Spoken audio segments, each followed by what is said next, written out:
Keep tail hitting the microphone. I've get the music turned down here. Alright, I think we should be live now.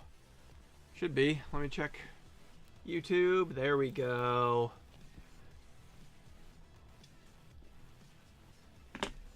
Anytime now, YouTube. Anytime now, YouTube. I hit go live like a minute ago. At least. Hey, I am live now. There we go. Good morning, folks. Happy Mother's Day and all of that from myself and Gene, mostly from Gene. Let me send out the We Are Lives on Twitter. Let me send out the We Are Live message.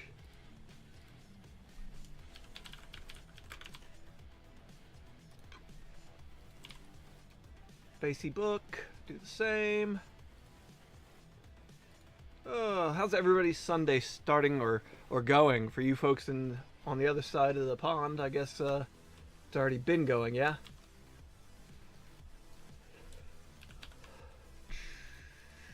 I have barely been awake for a bit now.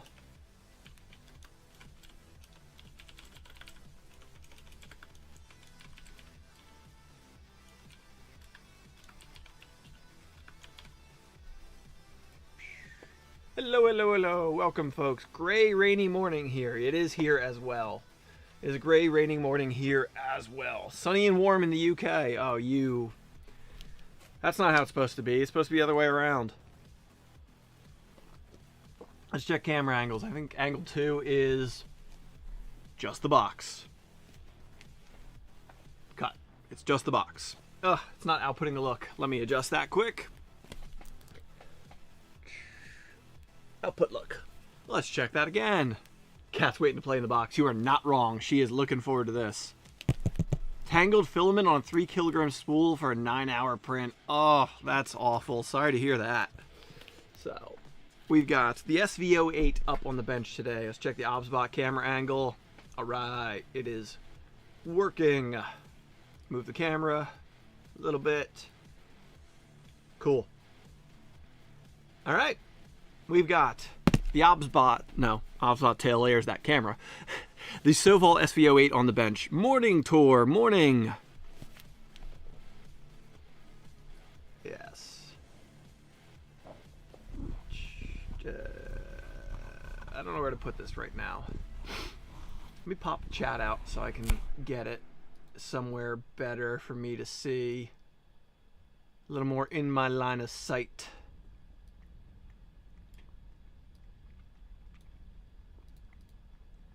Live chat. Okay. I want to make sure I got everybody, all the info and everything pulled up here. Yeah, I can hide that. Alright, alright. So we got the Sovol SV08 here. This is not with the enclosure. What do you think of 24/7 Beta 2? I briefly looked at the CAD yesterday. I loaded it up, downloaded and loaded it up. So awesome. Please check to see if auto Z offset works. Okay, we'll see where we're at. I have no idea what firmware version, what anything is on this. This machine just arrived this week here. It was not batch 1, it was batch 2. The Sovol didn't have a machine for me in the first batch that they sent out, so I got one from the second batch. So we shall see what's maybe different or fixed, or I have no idea. So.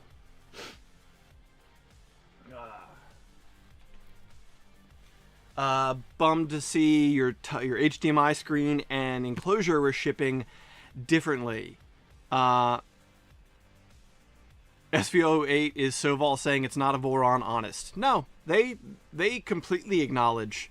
Sovol 100% acknowledges that this is a Voron 2.4 made for mass production. They also claim that they are sending like $1 or something from every one sold. Some amount of money from every one sold is being sent to the Voron team. Now the Voron team says that they've never had any communication with Sovol, at least last that I heard. Don't know if that's changed. $2 per unit. Okay. So, you know, from the Voron team side of things, they never authorized this. They didn't have to. Legally, they don't have to. It is under a license that does allow for it. Already sent 2K from their Twitter posts. Yeah, I know they've said those things. Again, like when I talked to some of the folks on the Voron team, they hadn't really talked to them, so I don't know. That was before they claimed to have sent money, so I don't know. I haven't talked to them about it lately. John, welcome. Nathan, welcome. Kat, yes. This does not have the enclosure. They're going to send me the enclosure later. So if it doesn't have the enclosure, it doesn't have the HDMI screen, it's the base Sovol SV08 that everybody else has gotten at this point. I'm just wondering if there's any updates or what. I don't know. Anyone can make a donation to the Voron. Exactly. Like, there's a website, they can go make a donation, that's that. It doesn't mean that it's authorized or anything like that, but SV08 makes me want to build a Voron. Honestly, that's a good thing. Who sneezed? No, the dog under the desk. Okay, Beam. I don't think you're going to be able to be up here. Gee, you're going to pop off the box here soon. I got to get this thing open, kid. We got to get to work. I don't want to be here all day. Gene wants the box. Gene really wants the box. Many hair, kid. All right. I gotta get into the box. You can have the box after I get into the box. Let's get this thing open.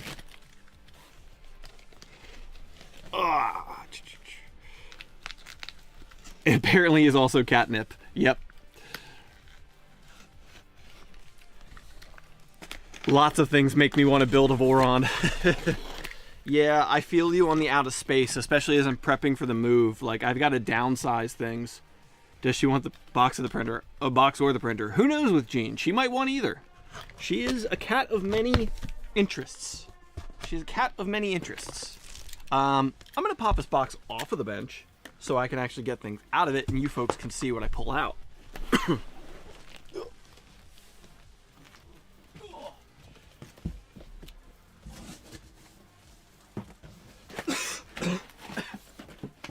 Big bit of foam. And the flying gantry comes out in one piece already. That's cool. I mean, I know I don't have to build this thing. I wasn't expecting that, but still interesting to see the gantry all set up here. Belts need tensioning, not surprised there. When did I get the unit? Curious if they changed the fan. This unit showed up this week, Monday or Tuesday. It arrived Monday or Tuesday this week. They had the box and foam specs on GitHub. All right, I haven't looked at the GitHub yet. I had the CAD model loaded up from somebody on Twitter. Mine's still out. Okay. And pull up Sovol's GitHub. SV06. Is this an old GitHub? Do they? Oh no, SV08. There it is. Step files. All right. Okay, so it looks like they uploaded individual step files. That makes sense. Robot Overlord, welcome, welcome. Hey, if you're going to open source something, you might as well open source the whole thing, including the packaging. Just trying to take a look at the gantry a little bit here. Switch camera angles. Boop. So here's our gantry assembly. Looks like a Voron 2.4 made for mass production to me, which is not a bad thing.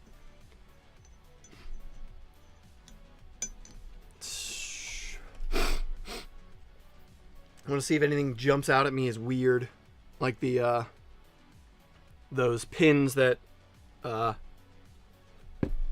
interesting. The pins that Nero had a problem with don't look to be a problem on mine. Careful about the camera. Yeah, I keep setting it on the camera. Yeah, those pins look fine on mine, at least not under a heavy load. It's straight, not shifted yet. So it's got pins at every, I don't fully understand, well, I do understand that, but it's got pins at every axis and then a retainer screw to hold the pin in place. Light injection molded parts. All right, interesting. Let's get this off the bench. We'll get into the box more. It feels light, that gantry. All right, we got the user manual. We got something about Wi-Fi.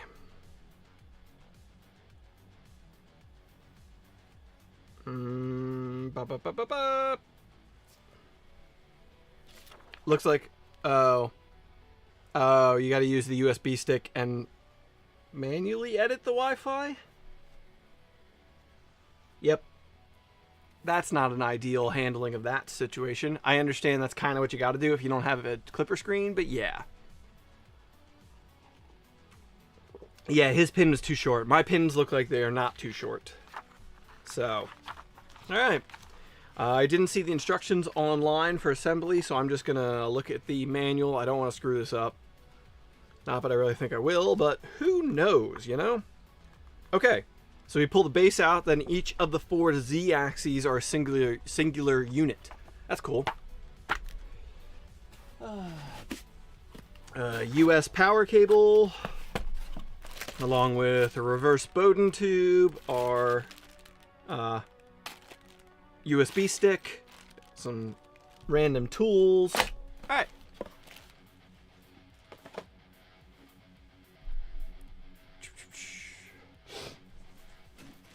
Our piddly little bit of filament.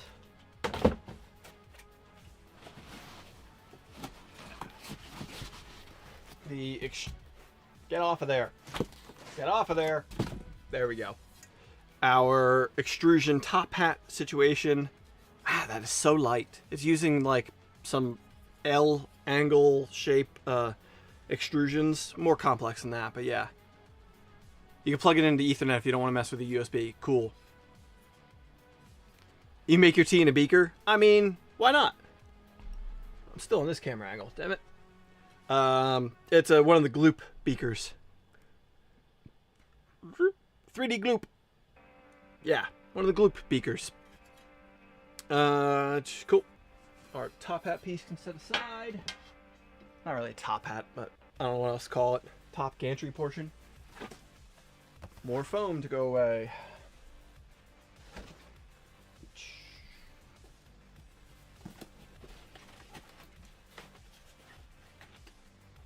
Nope. Screen, basic screen. I know it's got an HDMI screen option. Mine came with the basic screen, so we basic here. Andrew's good people, but the robot's a bully. I mean, fair.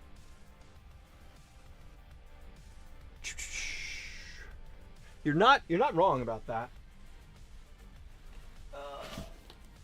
Alright, here's one of our Z-axes. Yep, that is a Voron 2.4 design. We've got a... Switch cameras. Boop. We've got a single motor, which is pulleyed to a larger diameter pulley, which then runs our Z-axis. Holy crap, that's under... Oh, why is that? Why is that so hard? Is there a stopper here I'm missing? And why is it making that noise? I don't see any mention of like taking a stopper out for the Z-axis. That's really tight. Oh. And the belt was skipping teeth there. So it probably needs to be tensioned. That's fine. Oh yeah, the belt's skipping teeth. I can see it down in there where the belt kind of like loads up and skips. Mine was tight also, fresh at Prince of Bel-Air. Okay, good to know. Alright. We'll find out when we fire it up what happens. One thing that worries me about the SV08 is Voron has unlimited modding potential. I have my doubts you'll be able to do that with the SV08 even if it is open source. You're not going to be able to mod it to this nearly the level of a Voron 2.4 because it's not standard extrusion. So like your options for mounting things are definitely going to be different and limited. So I can agree with that. I think there's going to be plenty of a modding scene around the SV08. We get modding scenes for any machine, pretty much. To Voron level, no. But, you know. Alright. So, rinse and repeat on the Z-axis parts. Rinse and repeat. And the last one. I've designed a lot of mods for the SV08. Cool. Yeah, I know there's a CAD model available, like a complete CAD model available now. I already have it on my computer, so. Also, the 2.4 has been around longer, so yep, totally. 2.4 has been around for years at this point, so. All right, our spool holder and filament runout sensor. And more foam. Always so much foam. Alright. Now it's time for the big boy, the base. The base. Let's get the base. All about the base. Something like that. I can't sing, especially not this early in the morning. My voice is not woken up yet. New toolhead with a lot of mods. I'm curious to see toolhead changes for this for sure. A BTT HDMI display mod. I'm also very curious to see that. I was half tempted to dive in already and start modding that because I hate those screens. I want a clipper screen. All right, so you've already got that mount designed up. Cool. Where are your mods at, Nadir? Where are your mods at that we could find them?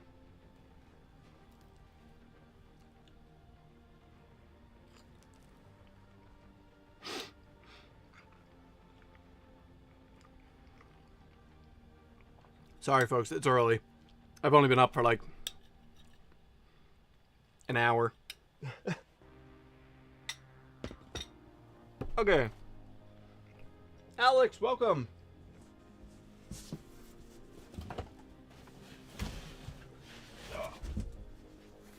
And here's our base. If I can get it out of the foam. Get out of there. The foam is like stuck to it. There we go. Ah, that's shockingly light for how big it is. Shockingly light. Nadir's mods on printables. Alright, cool. Gene, there's a box.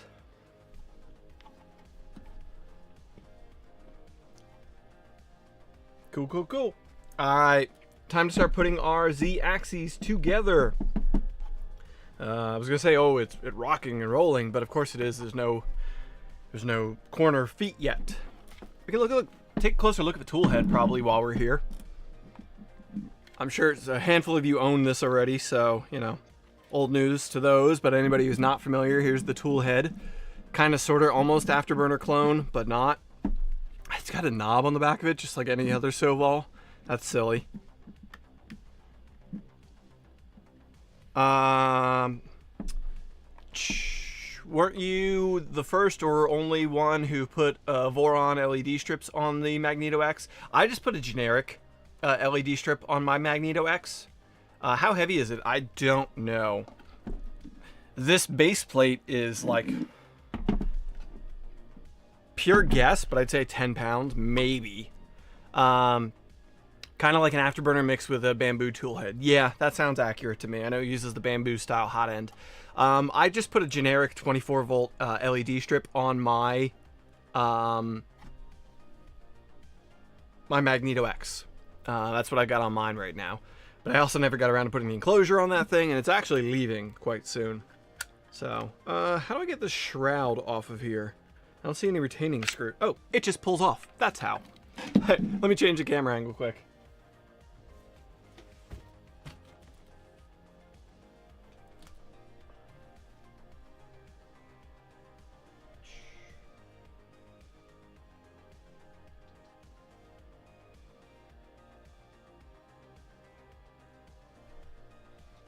Alright, camera angle change. Boop. And there's our tool head. So we got the sort of fan's glued in. There we go. We got our, what is that, a 50-20 it looks like? Or a 40-20? Maybe a 40-20 part cooling fan. Need a naked fan mount, yeah. And it's a little hard to see on black, but what's the box say for weight of the machine? Hell if I know. Let me look.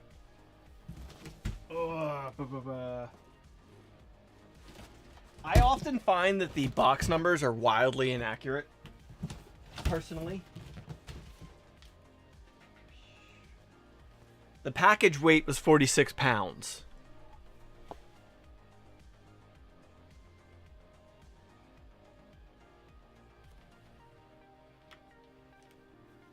Yeah, I don't see a weight listing. I don't see a weight listing on the box itself, but the packing label says it was 46 pounds. Okay, we got our hot end here, which is one of the longer style Bambu clone ones. There's focus point, somewhere right around there. Yeah. So. Heavy printer good, heavy tool head bad. That's reasonable. I mean, the tool head is not heavy because it's using injection molded components to make it a little lighter. It's a heck of a, like a, what is that, a 30-10 fan? And grab some calipers.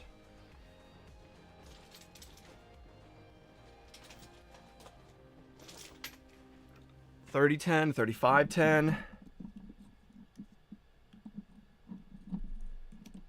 No, 25-10. 25, kind of a 25-15, but not really. Can you put it on a scale? Yeah, I'll put the tool head on a scale. Let's do that. We can do that. I know a person. I know a person who can do that. All right. Let's put this cover back here just for a second. There's an extra fan port on. There's an empty fan port on the tool head. Planetary gear like the orbiter. All right. I can see the planetary reduction box is built into the back housing. It looks like. So it looks like the planetary reduction box is part of this back housing. And you can see just there, that's where the planetary gears will be. Website says 39 pounds, 17.7 kilograms. Cool. All right. Scale. Get it zeroed. Let me change the obspot angle.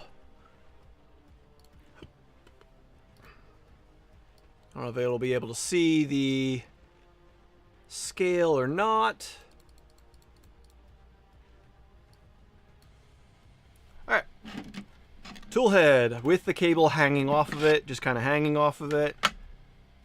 We are looking at 387 grams. 387 grams. So, all right.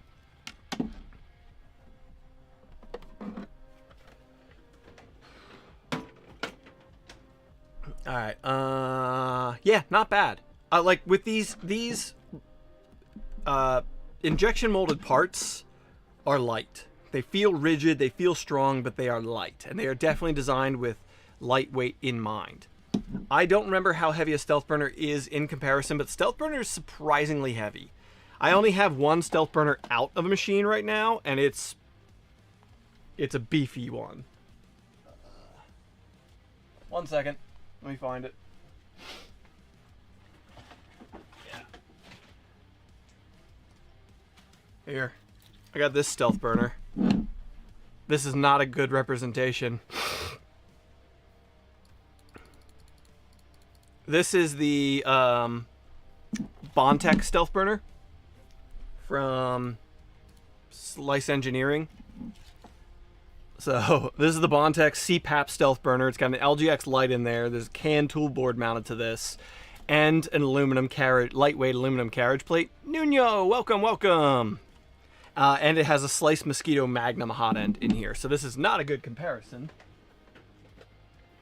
Not a good comparison at all.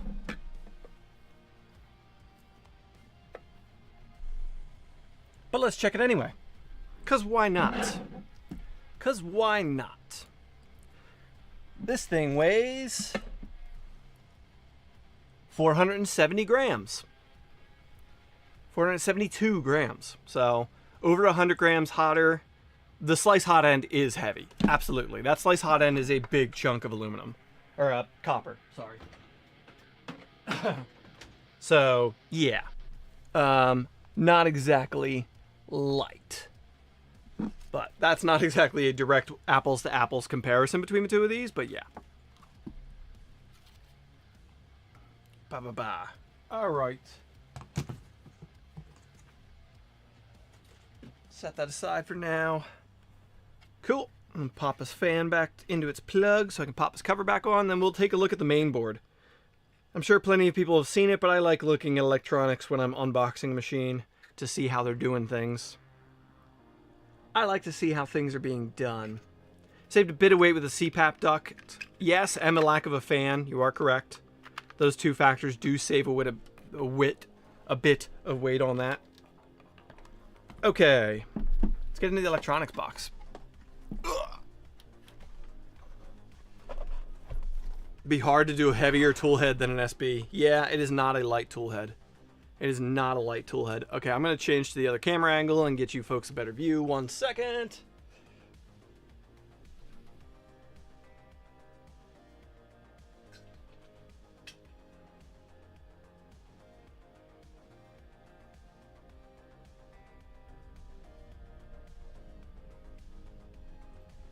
Okay. Bloop. Cut. Alright. Now I gotta get a handful of screws off of here. Got a couple of electronics connections for the Z-axis. Nappin, old SB with the Clockwork 2, Rapido V2, and tap was 447 grams. And tap's adding a fair bit of weight. Are you including the tap carriage plate when you're talking 447 grams there? Curiosity there?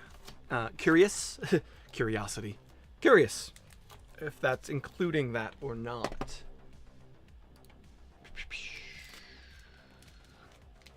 Zoll tool head with EBB is about 330. Yeah, Zoll saves over 100 grams versus a stealth burner. That's why the Trident build is running Zoll.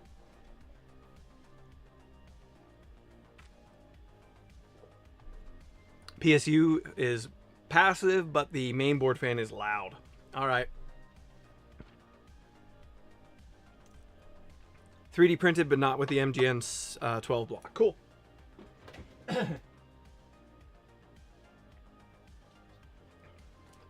Cool. All right, let's get into this thing. All right, we got thread forming screws in here. Thread forming screws going into plastic.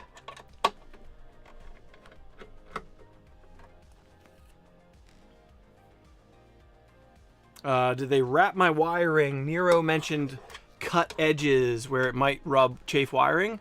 We will look, but I don't see any particular care taken in that regard. We'll look in a second. Would you consider this an entry-level Voron?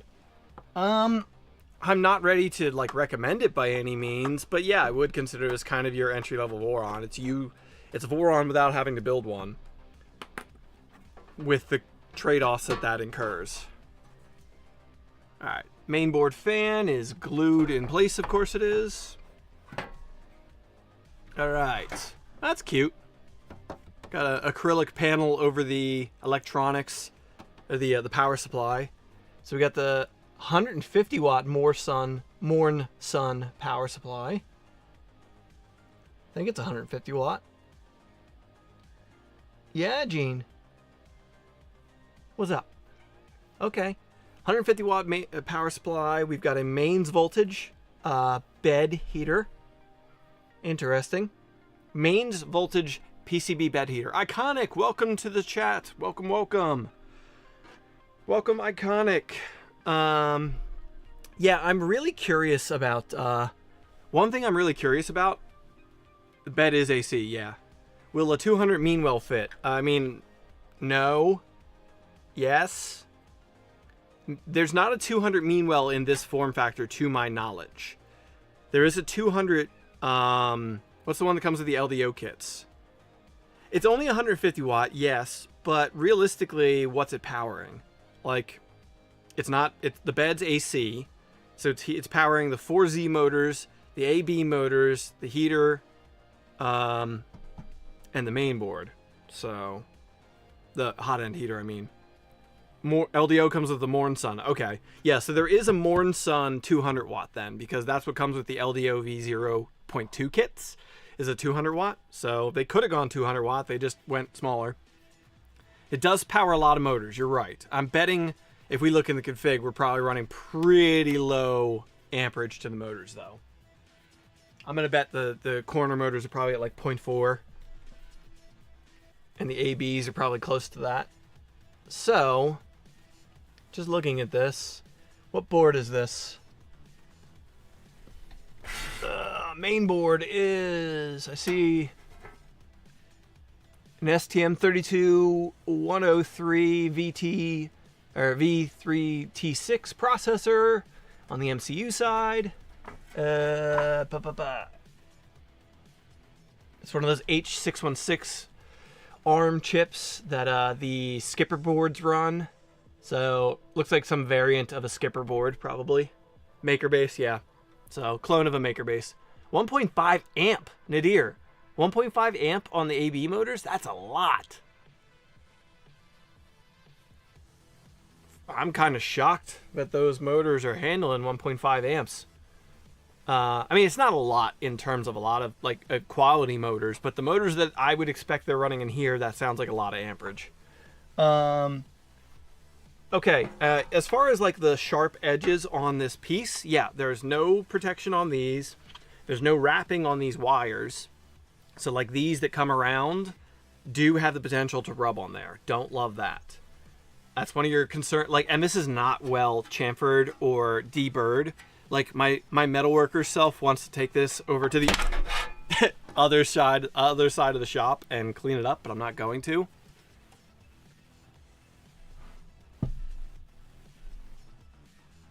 Toasty AB motors. Yep. Yeah. So, okay.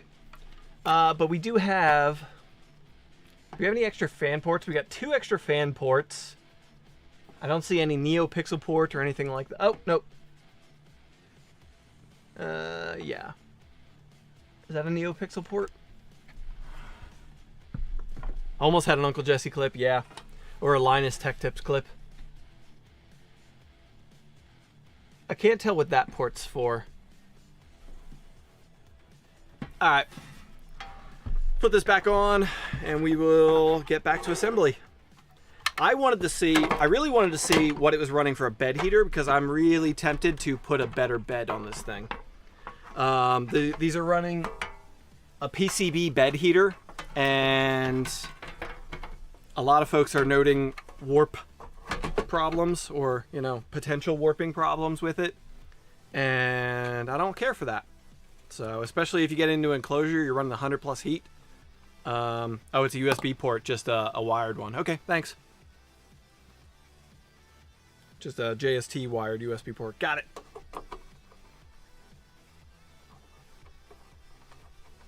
That could be good for like a beacon probe.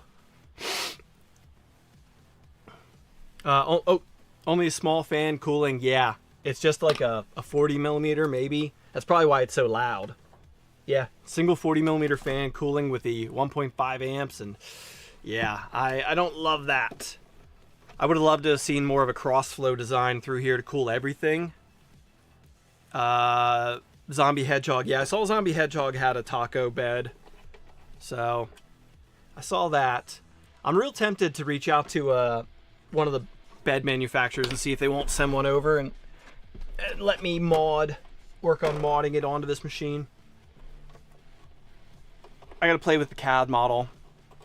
Toolhead board is USB, not CAN. Okay, I like that. I like that. Did I lose a screw that quick? Oh, nope, there it is. I see it. I see it. Fan wires pinched. It is, you're right. Thank you. It got pinched to the side panel. Caught alive. Welcome, welcome from Denmark. I was born on a Friday. Welcome. Welcome, welcome.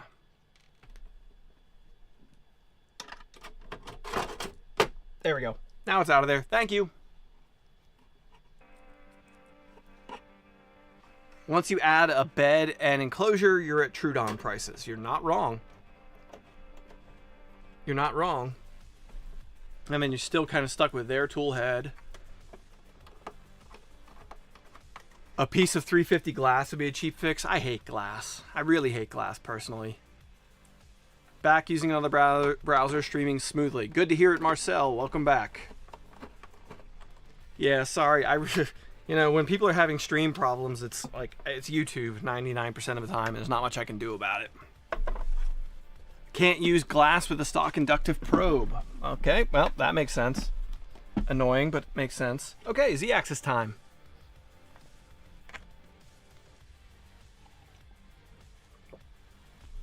Z-axis time.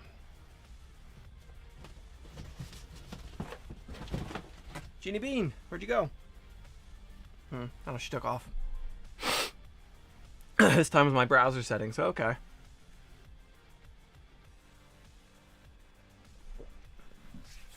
Alright. So it's got a touch probe for Z and a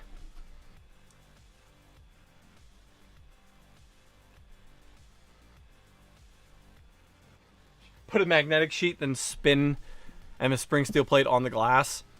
I mean, sure, but then you're creating so many thermal barriers between your bed surface and your actual print bed surface and your heating area. That's a lot. Video's really dark today. Looks okay on mine, but let me bump it up a notch.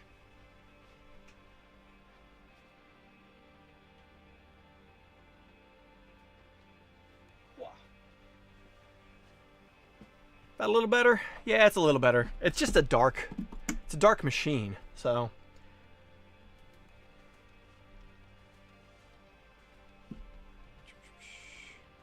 Okay. Are these numbered? Yes, Z4. Z4, come on down.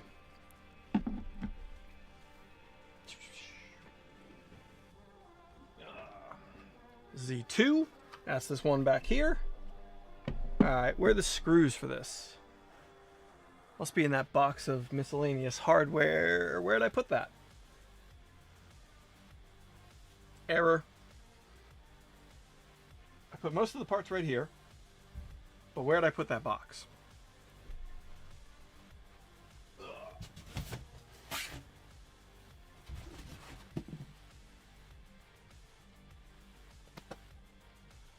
Y'all are supposed to keep track of this stuff for me.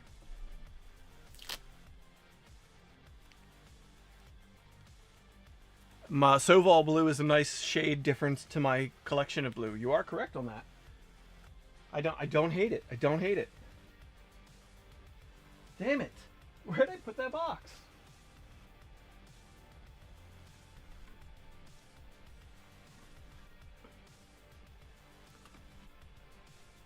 Is it the blue box in front of Trident? No. No, that's the top of a hot end box. I took it out. What the fuck? There's only so many places for things to be. I couldn't see it because it was open. It was open, so it looked like just some, like, junk. Okay. Let's get the hardware bag out of here. Oh, I like that. The hardware is labeled as far as what step in the process it's part of. I like that. Now I'll remember I put it next to the dry box. Yeah, back left of the poster. You were correct. That's where it was. Good spot. Good spot. Okay, step 1, M4 by 30s for these corners.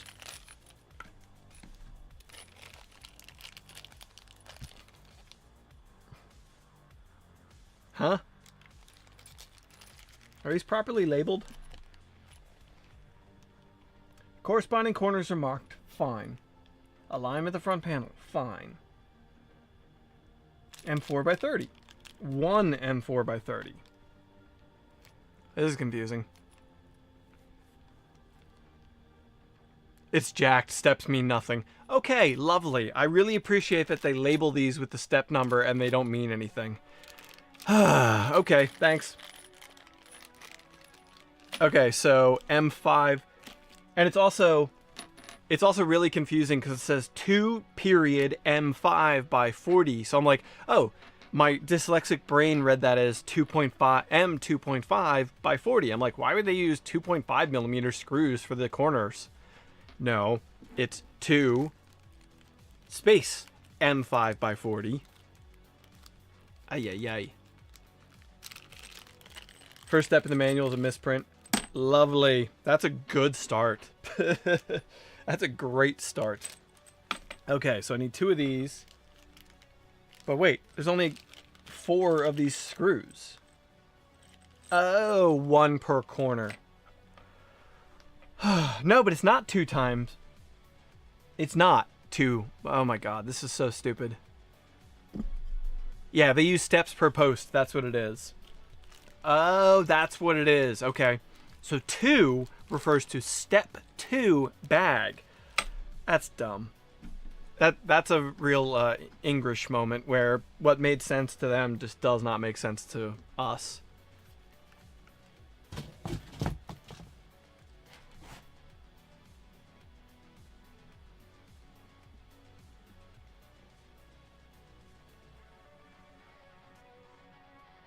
It looks like you didn't drink your coffee. There's no hope for me today. There's no hope for me today. I promise you that. There is no hope. Okay. Let's get this in here. Z2 going in. We got to lift up the corner. Kind of slide it up in there. Or reach under there. Make sure like the wiring's not getting under it or something. Nope. Feels fine.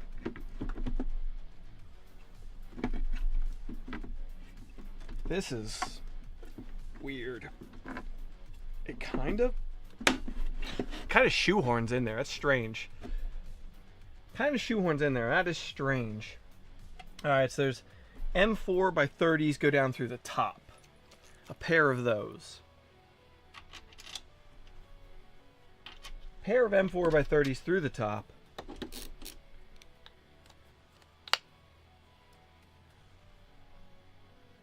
Watched their video to assemble it and was more confused by the end. Oh, that's lovely. I tried looking for it real quick and I didn't find it before the stream, so we're winging it we're going by the instructions. Okay, M4 by 30s in through here. I'm not going to tighten these yet till I get the others in or started, and then we'll tighten everything. I was hoping this would be like an hour-long assembly at most, but we'll see. Maybe once we get the hang of it, how they're doing this, it'll make more sense and fly. Okay, M4 by 30s, M5 by 40 through. M5 by 40 goes through the extrusion.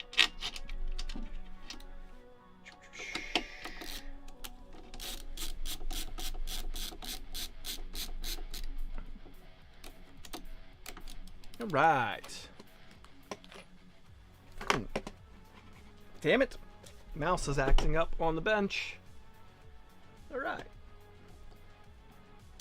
And M4 by 8 and M5 by 15. M5 by 15.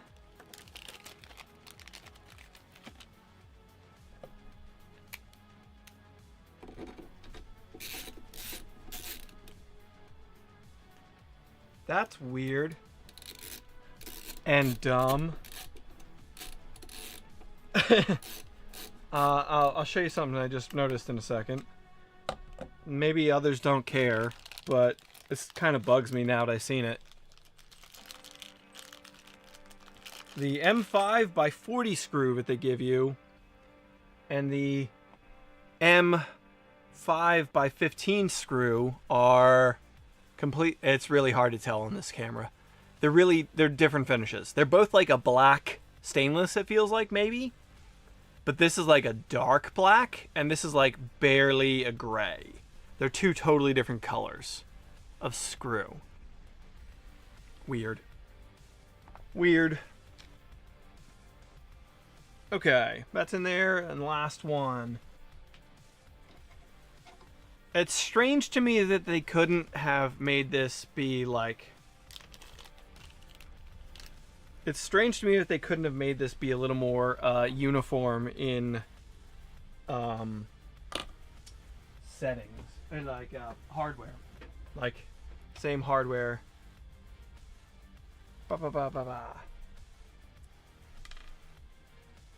Yeah, definite Friday anodization, I do believe. You are correct. Friday anodization sounds correct. Friday, time to go home. That's black enough. 7 motors and a heater, yeah. It's a fair bit of stuff for 150 watts. Fair bit for 150 watts. I mean, granted, none of those... If you're maxing out the everything at once, you probably shouldn't be using this machine.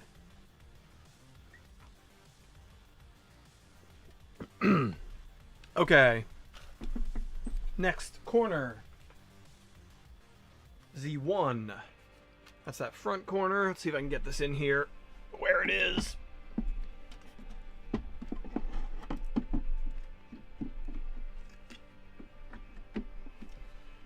Come on. You can do it. It's a weird shoehorn motion you gotta do to get this to slide into place. I do not care for it. Why is that not going? I'm gonna have to spin this so I can get to it. Here's the problem with streaming things like this is I can't see what I'm doing over there. And then you folks can't see what I'm doing when it's back here. But I gotta get it put together. Alright, let's try that again. There we go. It was hitting the front panel.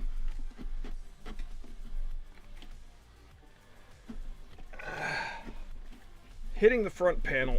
That was the problem. Ugh.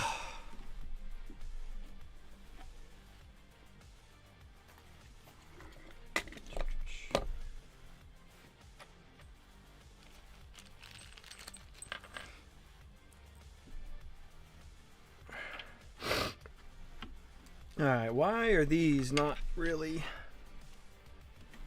Oh. M4 by 30s.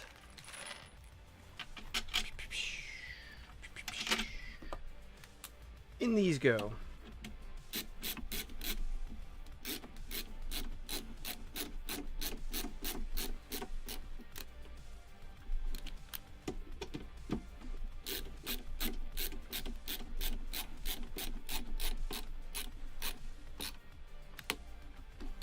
Okay, that's seated. M5 by 40.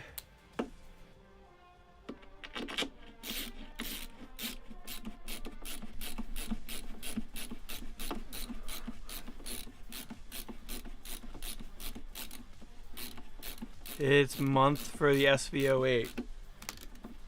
I mean, I need one of those screwdrivers. I do adore this screwdriver. I really do.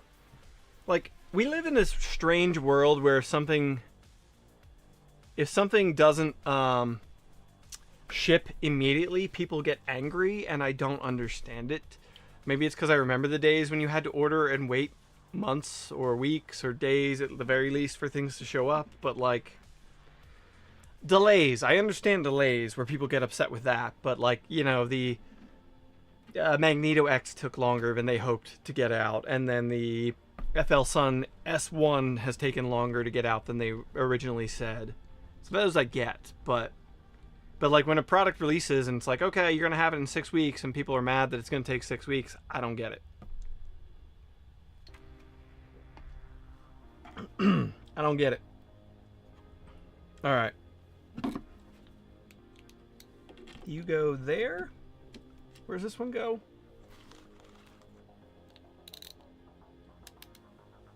Yeah, this one goes here. Why is that not threading? Oh, great. This one doesn't line up. This one doesn't really line up.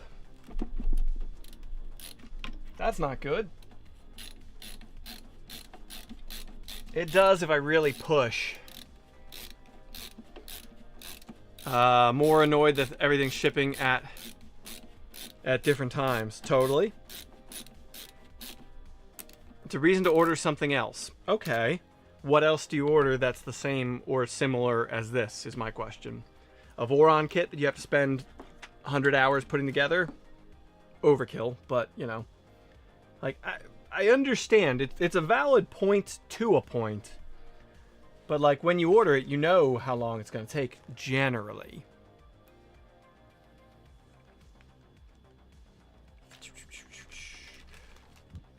M4x8s.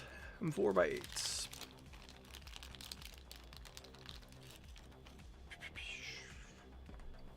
All right.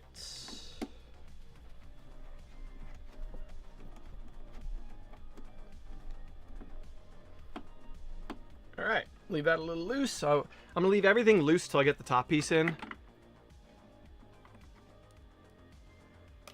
They did post estimates. He was a known variable, so that's good.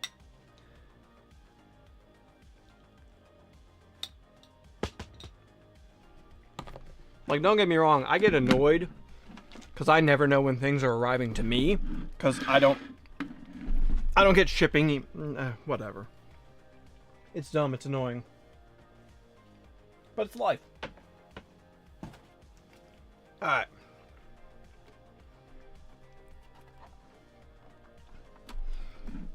For a premium article, I wait. For something supposedly cheap, not so patient.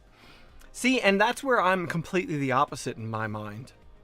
Like, you're allowed to have your opinion. You do you. But I generally look at it as, if I'm saving money, like, if they're building a cheap product, it means that they're mass producing it. It means that they have to do a large enough production run to justify getting the price points. Because, like, you know, if they buy 1,000 main boards, it's one price. If they buy 5,000 main boards, it's another price. So, like, they have to factor those things in. So maybe they have to wait till they get 5,000 orders to do something like that. And anyway, my point being, to me, it's the opposite. Is if I'm getting a deal, okay, it might take me a little longer and wait a little longer to get a deal. If I'm buying a premium product and it shows up 5 minutes later, I'm elated. But then I almost feel like I might be in the realm of, how'd they get it to me so quick? Why'd they get it to me so quick? Like, I'm not going to be mad about getting something quickly. I just personally think I probably stand completely opposite end of that statement. God, these corners are not fun to fit in. Okay, at least the back corners were harder than the front ones. There we go.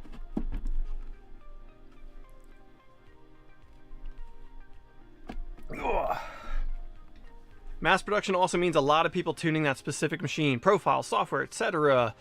Yes, but it also means a lot of people who are maybe not the most experienced tuning machines. I see a lot of print profiles and things out there that I question the quality of. You're talking about something like a Voron 2.4, somebody had to go through a certain period of knowledge proving to get to the point of using the machine, and there's plenty of tuning and information available about tuning those machines. So again, I think I probably stand on the other side of that argument. I would trust a profile somebody tuned on a Voron 2.4 before one tuned on an SV08, where all somebody had to do was spend less than $500 and get the machine, you know? There's kind of a double-edged sword there. Sure, you've got way more people working with machines like this, but then did they just come from Ender 3 last week? Do they know how to tune a machine like this, that they are putting their profiles out there? And a lot of people will be like, people in this community love to be helpful, and that's awesome. Mass-produced profiles from manufacturer and what gets into slicers. Manufacturer profiles are hot fucking garbage. Like, I'm sorry, you do not have a leg to stand on that one. Not trying to argue with you, I'm really not. But, like, I have never found, even Bambu's profiles on their machines, I think are hot fucking garbage. And I have told numerous manufacturers when they ask me what do they need to focus on, FL Sun, I'll just say it. FL Sun with the S1, before the S1 announced, they asked me, what do you think we need the most in the market right now? What do we really need to do? And they were looking for me to say speed. They wanted me to say speed because they knew their S1 was going to be so fast. And I said profiles. I said, you need to spend a lot of time tuning in high quality profiles because nobody does it. And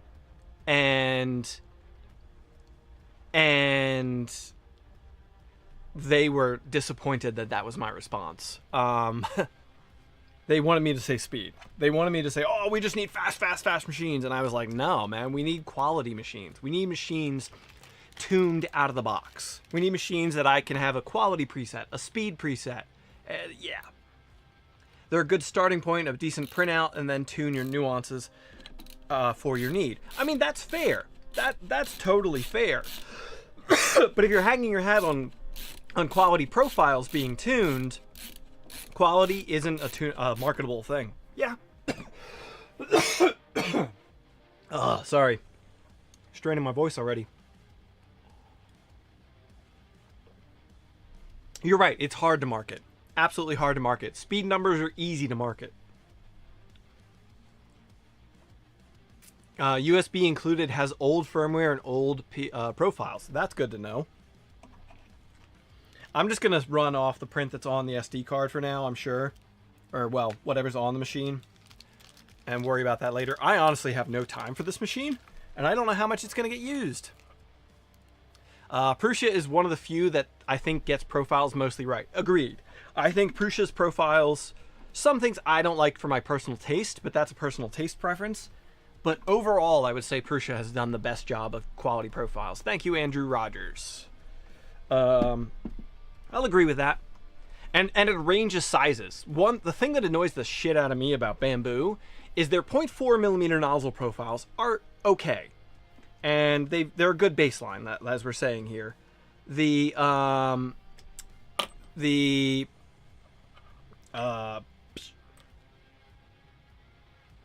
0.8, 0.2, all of those profiles are junk. They're like nobody ever bothered to tune them, and the machine's been out for years now. It's like, come on. It'd be so easy to just have like one person who knows what they're doing at the office, sit down, tune some profiles, and then put them out. And it's like a free upgrade for your customers who'd get like some awesome benefit to their machines. It's a weird, the weird thing to me.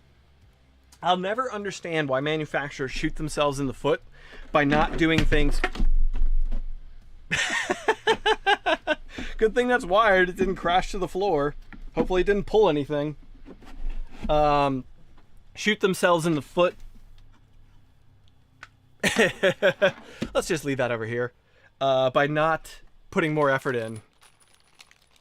On the free side of things. Like if you add free value to your, I understand obviously you don't make money off free value. Uncle Jesse moment. Yeah, definitely.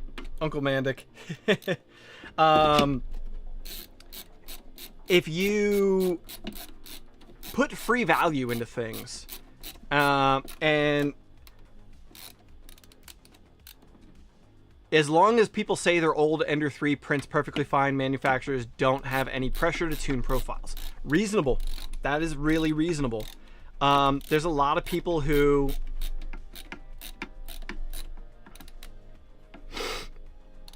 I'm tuning a profile for Polysonic PLA right now for the Magneto X. I can tell it takes a lot of time. That is reasonable too. And there's an absolute factor there of like, you can tune a profile all day long, and then if somebody's using cheap filament, well, they're going to get bad results, but they're going to blame your profile. And that's like a problem in this community is like, no offense, like I understand where and why this comes from. But like people will buy a Bambu Lab and then they'll throw $5 filament that they got at a yard sale at it and say this thing prints like shit. And then not take into account like, yeah, that's going to be a problem. Support yourself. Welcome, welcome, welcome. Like that's just reality. You're gonna have trouble if you don't put quality stuff into what you're doing. I don't know.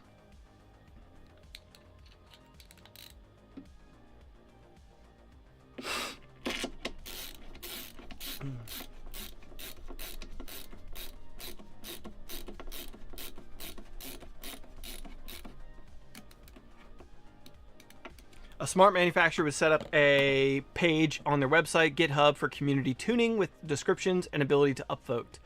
And that's what you have with Bambu's Maker World. Maker World, you can upload profiles to. You can upload 3MF files with profiles to it, to Maker World, and there is a bit of a community, like a little bit of one that I have seen. I don't really look at Maker World much, where that's a thing. So Bambu has kind of done that in a way. Kudos to them for that, I guess. MakerMind Nexus, welcome, welcome, welcome. Welcome, welcome. Jean, what's up, baby girl? You came back.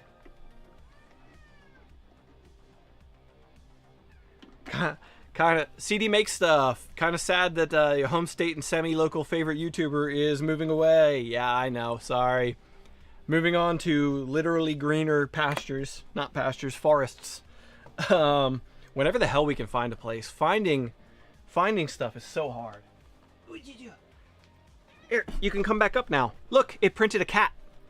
Steve, welcome, welcome. Yeah, moving on to greener pastures. As they say.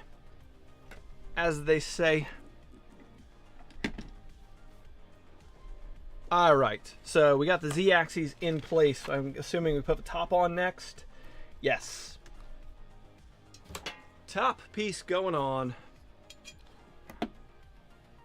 Cat on stream, always a +1. Be sure to drop a like for Jean, folks.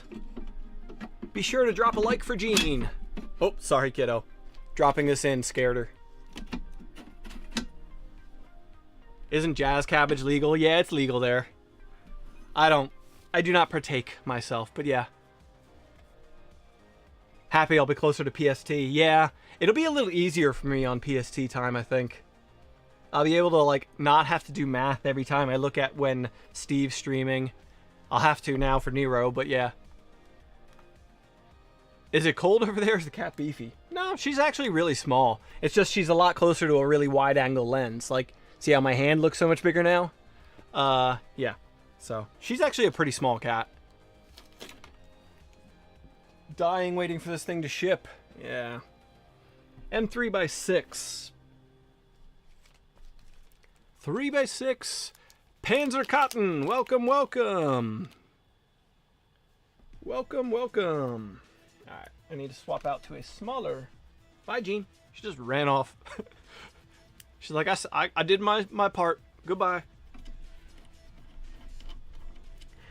I just came back from a trip to my parents, so I think she's a little, like, standoffish with me right now. Like, you left for a couple of days.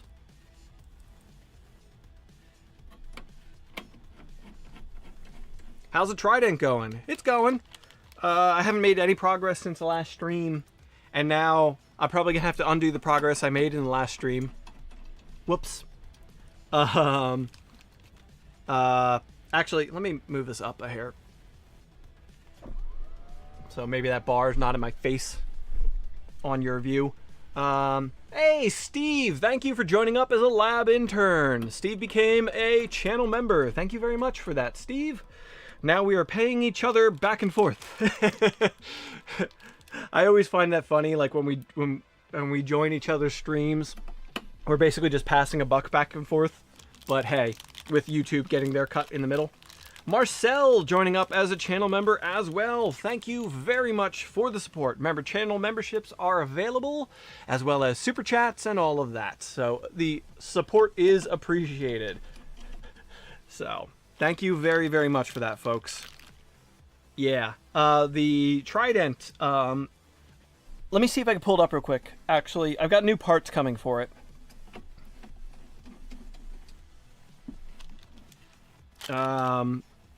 Error. I need to get that build done. I really need to get it done. Because I want to tear into my 2.4, and I don't want to do that till I have a machine to replace it. What did I want to pull up quick? Vitaly's working on some new parts for me.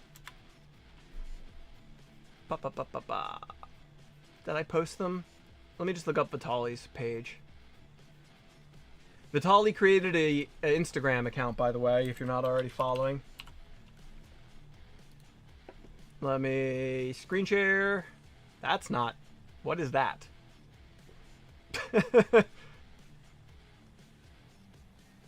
Oh, I was looking at my other display. There we go.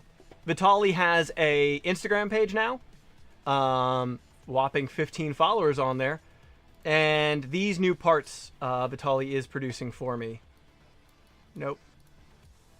Nope. There we go.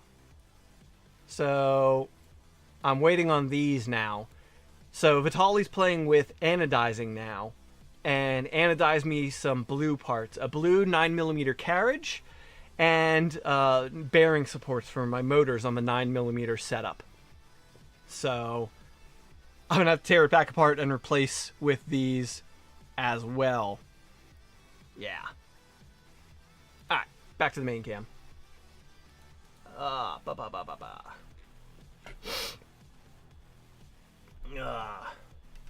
We started at the same time, you're still further ahead than me. Oh, what? Putting this together? Oh, the Trident? Yeah, well, that's not shocking. Is he doing that in-house? Yes, he's working on anodizing in-house, yes. He is doing in-house anodizing, so it's like he's not offering it yet. Fabrico, I'll have your parts out tomorrow. Awesome. Love to hear it. Thank you. Thank you, thank you. Yes, Vitali is doing in-house anodizing. I don't think it's offered as an option yet on his parts because he's still feeling it out and figuring it out. Like, he can't quite get the colors he wants, and like he's trying to work on getting a uniform finish and all that. So he's improving it. I definitely see improvement from the early ones. If you look, he's got a like a CNC thread on the Voron page where we've been talking about it a little bit. Or on the Voron Discord, I mean. Vitali is a great dude. Yes. Very happy. So hard to do. Even the big shops have trouble with consistency. Yeah, he's definitely going to struggle with it. So I'm hoping... I hope he sticks with it. I love the idea of having color options. I disliked that his stuff was all just raw aluminum, personally. I just hope people are understanding of the nature of small batch anodizing, you know? Yeah, so, okay. All right, cool. Now, what's next? We got this top piece on. I'm going to go around the base and tighten things up now. I left the base loose. Orange tabbies on your lap. Anybody see that orange cat I rescued this week? Anybody see that orange cat I rescued this week?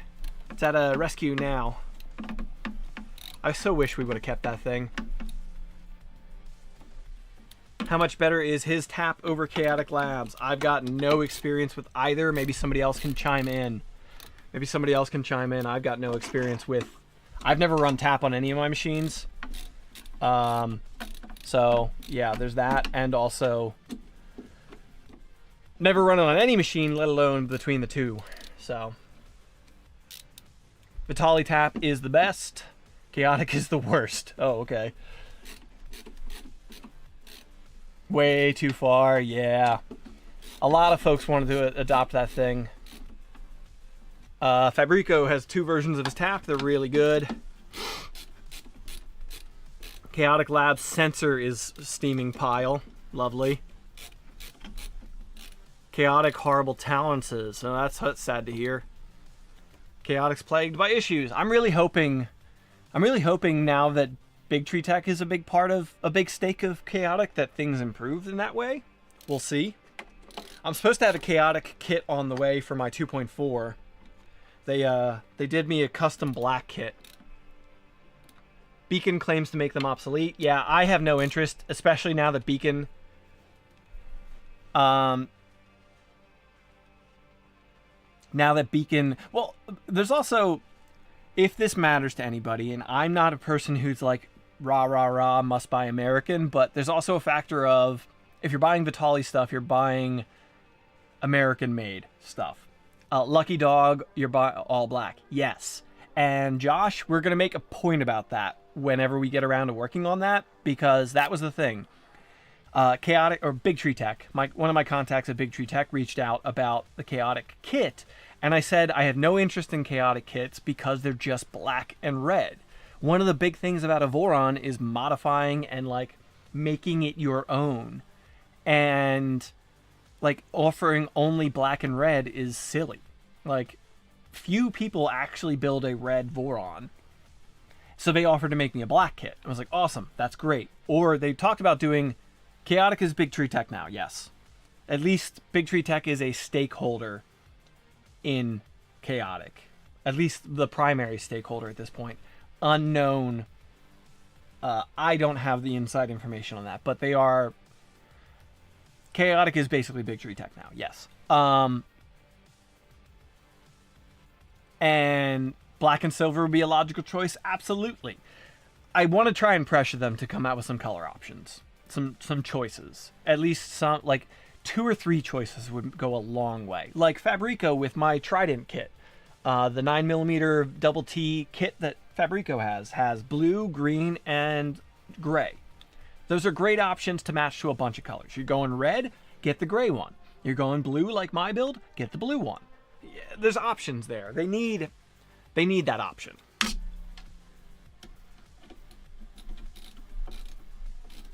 Hopefully we'll see it. Blue and purple. Yeah. I really wanted purple. They asked me what color I wanted, and I said purple because my 2.4 is purple and teal in color. But they produced the parts before.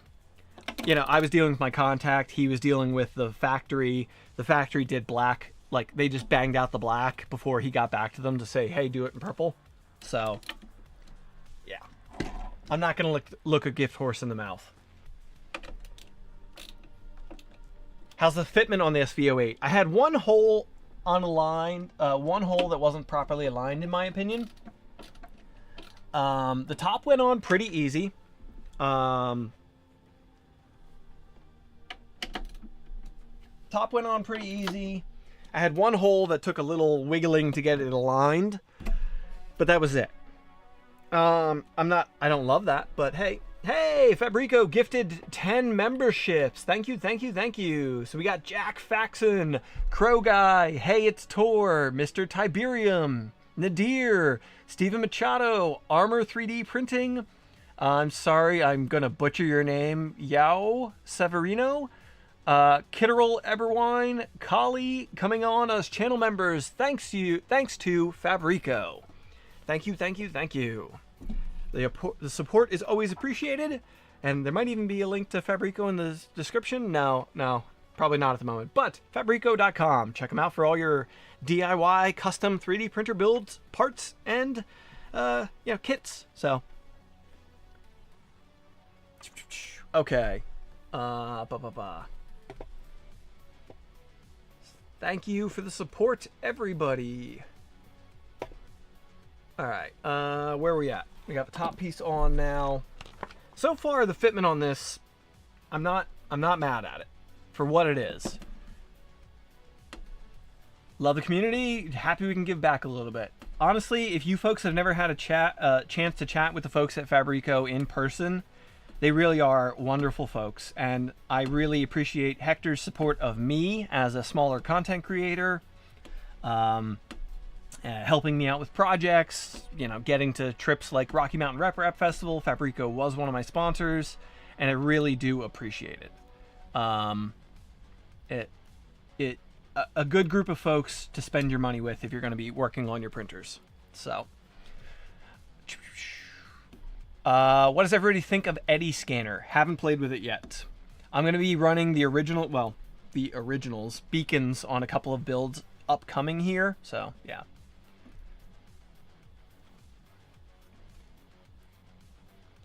A Bit Nuts came on as a channel member. Thank you, A Bit Nuts. Hey, Steve gifted some memberships as well. Steve coming in with 10 gifted memberships. Thank you, Steve Builds. I'm assuming you're going to be live after this, Steve. Later today. Paul Murphy, Chris Ramsey, Joseph Grenier, I'm sorry, butchering that. Grenier. I'm butchering that, sorry. Truck Guy.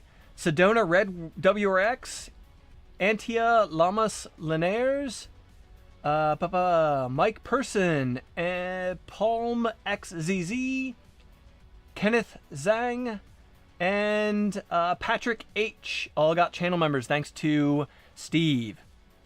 Gonna go finish setting up. All right, Steve, thank you for stopping by. Thank you for the gifted memberships. Appreciate it. And for coming on as a channel member as well. Heckbit came on as a channel member too. Thank you very much for the support, folks. It is greatly appreciated. Thank you, thank you, thank you. I need to get some channel membership like animations up and stuff. We're working on that. So, but yes, Steve Builds will be live after this. A little over an hour from now, Steve will be live. So hopefully we'll get this thing printing in the near future here, and we can get this done. It was my goal. I don't like crossing over with other people, so. Would you be willing to share Vitaly's IG? I'm following creative people such as yourself. Cool. Yes. Let me. I'll share it again. Screen share. Boop. I gotta move this screen a little bit here. There it is. Vitaly. So VITAL. Here. Let me just share the link in the chat. I'm being stupid. Copy link. I'll share it in chat. Boop. Dare Dockel came on as a channel member as well, and Marcel gifted 10 channel memberships. Thank you. Oh, just a hair over 2 hours for Steve. Okay, cool. Marcel gifted channel memberships as well. So we got Ghost Dogs, Andre M, Brent Ferguson, You've Been Thumped, Adam W, Domenico Lamberti. Sorry, Domenico. I always butcher your name. It's so dumb. Dom came on. Midlife Chaos, Ray Milliard, Music Junkie, and Proletarius Digitas came on as channel members thanks to the gifting. Thank you for that. Are you going to test and review the FL Sun S1? I have one on the way. I got shipping notification on my S1 this week. We'll do a live unboxing on this channel for sure. I don't know about anything more than that. I'm certain we'll do a live unboxing of the S1 on this channel. That I know for sure. So, it's on the way. I got to talk to them about when I'm allowed to show it. But as soon as I know, I'll probably make a members only post or something letting you folks know a date ahead of time as to when we'll unbox it, and then announce it when we're closer to it for an actual public date. So, thank you for the support, folks. Thank you, Marcel, Fabrico, and Steve Builds for the gifted memberships, especially. No offense to everybody who joined up as channel members. I appreciate you. I really do. Okay, gantry time. It is gantry time. AB gantry time. I'm going to change the camera angle quick.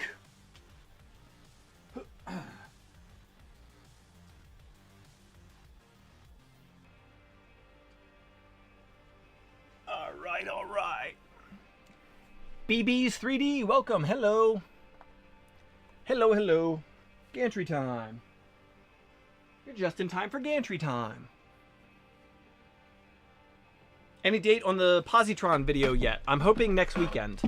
Positron video should be next weekend, and Positron video will be on this channel on Mandic Labs, because it's a more technical video. All right. Now, these are all over the place. But, yeah, so let me lift these up a little bit.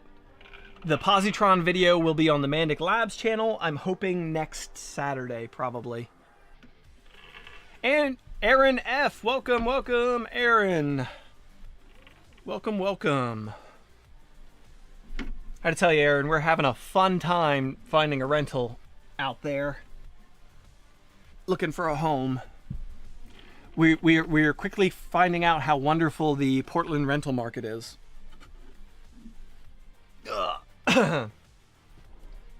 Take about anything about it. Yeah, so my Positron video is like, we literally tore into it a little bit and took a look at like a little closer look at the toolhead and the main board that it's running. So I'm trying to show in that video some of the more interesting stuff.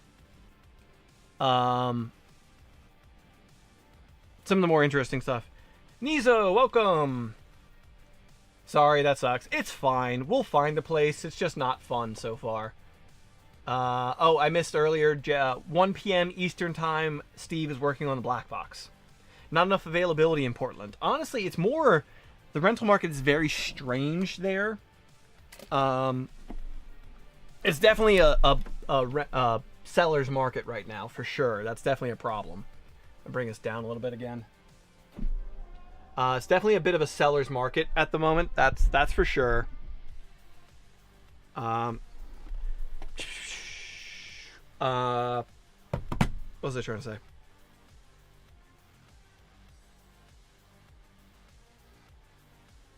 It's also first come, first serve. They have like a law in place where where applications for rentals have to be considered in order of application. So if you're not first, you're last. It's total Ricky Bobby moment. We're at the point now where we're looking for places. As soon as we find a place that we even like remotely think is good, like we briefly look at it, see if it has the right number of bedrooms, a garage, and like 1 or 2 things, and then we apply immediately. And then later we come back and decide if we actually like the place and would actually want to live there. That's what it's prompted us to do. And that's kind of the like, I understand. I don't know for sure. I think they're doing it for a discrimination thing where like you can't discriminate if you have to pick based on the qualified candidates in order. You know, obviously if the person doesn't meet your application requirements, then sure, they're not going to be accepted. But if they do, you can't say no effectively. I think that's what they're trying to create, but it creates this market where everybody's just like apply, apply, apply, apply, and it's not great. Rates are definitely high, not crazy. Like rates are fairly similar to here in Philadelphia. Honestly, for more, you get more for what you're paying for, but they're not cheap. Which Portland? Portland, Oregon. Portland, Oregon. We are moving to Portland, Oregon, and when we don't know yet. Absolute latest will be August. But honestly, we're trying to do it sooner rather than later. Trying to do it sooner rather than later because my work is kind of on hold till we do. So, you know, I can't commit to sponsors. I can't take on big projects like the Rat Rig 500. I would love to build the Rat Rig 500 kit on stream here with you folks in the near future, but it has to wait until after I move because I can't move that big machine that across country or have it in pieces on the way. Like that's no go. So yeah. Okay, M4 by 30s. Guessing not Portland, Maine. Nope, not Portland, Maine. All the way across to the other Portland. All the way across. Have a Rat Rig 400 hybrid on early bird. Awesome. Truck stop streams aren't a thing yet. Yeah, I don't think the inverter in a rental truck would be big enough for, and maybe a Starlink satellite connection so we can do it on the way. Yeah, I don't know about that. All right, so where do these screws go? At least you get to see a new studio build out. Yeah, and I'm looking forward to it. It's gonna be fun, you know. Are you looking at surrounding areas, even just north in Vancouver or south in Salem? We're not going as far south as Salem. The hard part is we're starting to look in Vancouver. That is a Monster Zero Sugar. It's the low carb. I don't know if it's... Yes. We're definitely not looking in Portland proper. We're not worried about, like, we have to be in the city. That's not a factor for us. The factor is being as close to my father-in-law as we can be. That's the whole point of why we're moving there, is to be, you know, close to my father-in-law, so we need to be living close to him.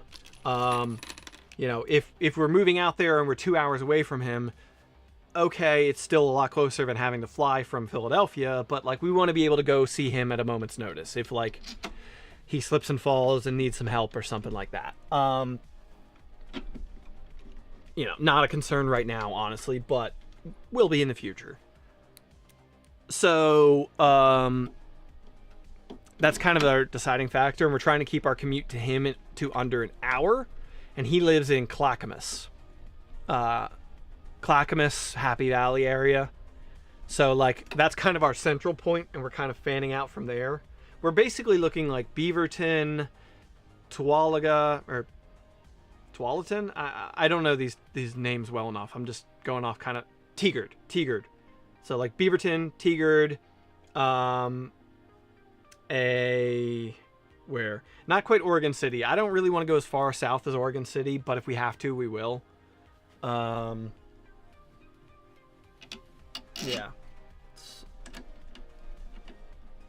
What does this use for like Z joints? I don't see any like give in the Z axis. That's weird. I don't see like any give in the Z axis at all.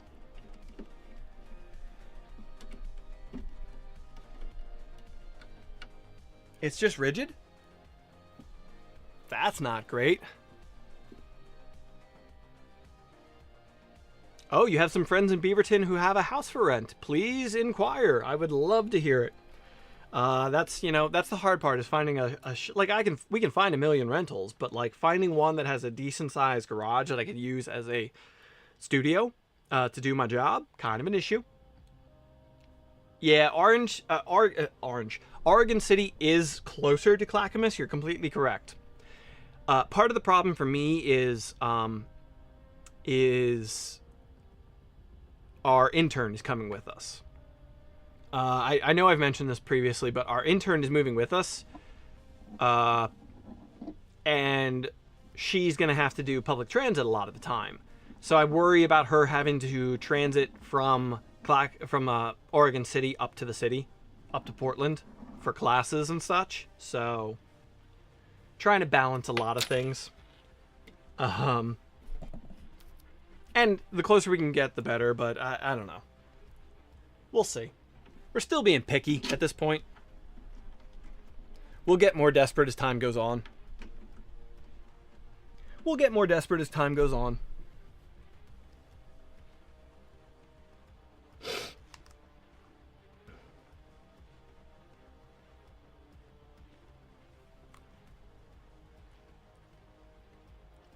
The truth frame.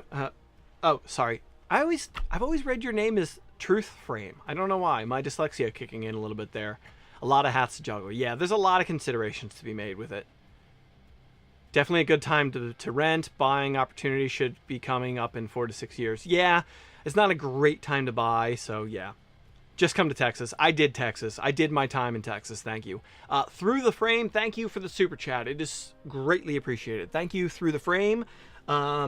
Check out Through the Frame's been releasing the what is it you're calling those? I really want to play with them. Your feet, your anti-vibration feet. I want to play with those things.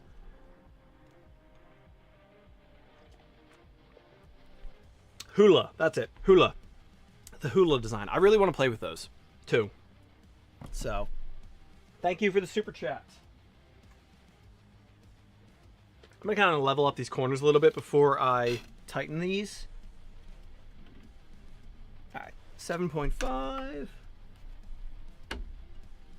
7.5. Yeah, like I've been talking to some of the folks from West 3D a little bit because they are based in Beaverton. And they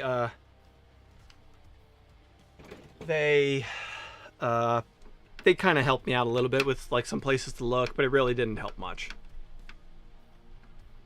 It sounds like another channel, Play With Your Feet. Yeah. Flat tape Steve had. No, I haven't seen that. Sorry, Texas didn't work. Yeah. Daniel and Alan are good people. Yeah, they are. They are. So. Where was I at? Texas. Yes. I lived in Austin. I lived in Austin for a handful of years. And I liked Austin just fine, but like Texas just, the problem with me when it came to Texas, was isolation. Like I'm used to, you know, I'm born and raised outside of Philadelphia. So in 6 hours from where I grew up, I could be in Boston, I could be in Rochester, New York, I could be in Albany, I could be in New York City, I could be in, well, Philadelphia in less than an hour, I could be in Washington, D.C., I could be in Richmond, Virginia. 6 hours from Austin in Texas, you could get to Houston, or Dallas. You know, 6 hours in almost any direction except for east, and you're still in Texas. And it became weird to me. I just never left Austin, and it kind of drove me a little insane to never leave there. I do not like that this is so rigid of a Z-axis, but everything has gotten really expensive in the last few years. You've been thumped. Yeah. Moved to Florida, so it's great for you with Fabrico shipments. Wonderful. That is wonderful. I'm a little sad I'm going to be further from Fabrico now, but hey. Life goes on. Life goes on. Went to California once from East Texas, and more than half the drive was Texas. Yup.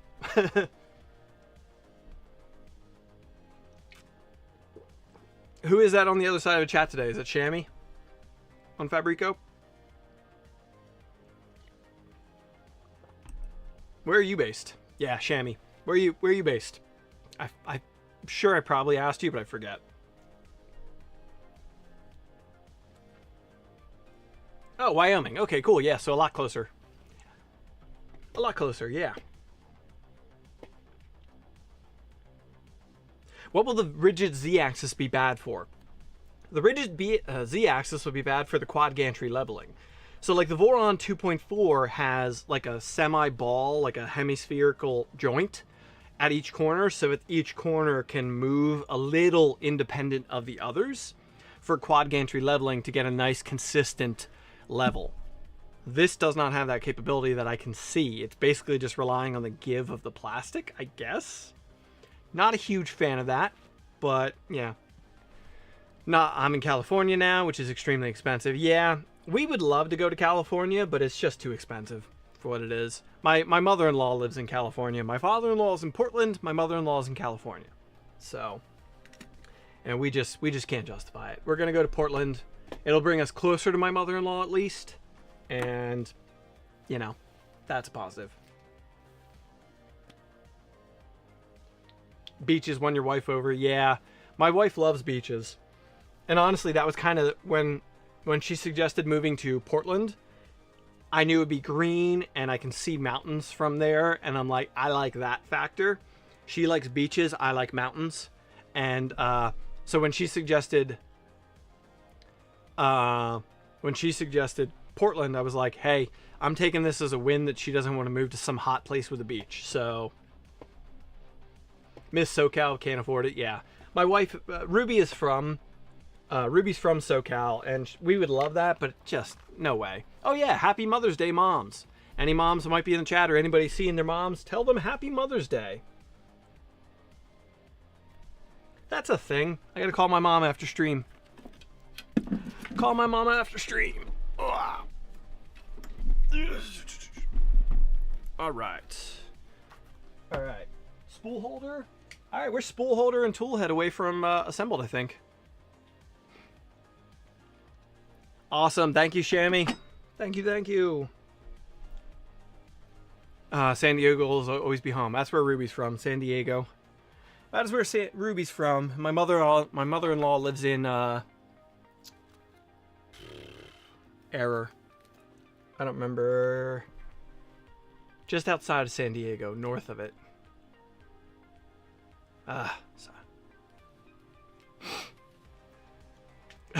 I'm in Las Vegas, hot and tons of beach, all sand, no water, but positive side, very low humidity.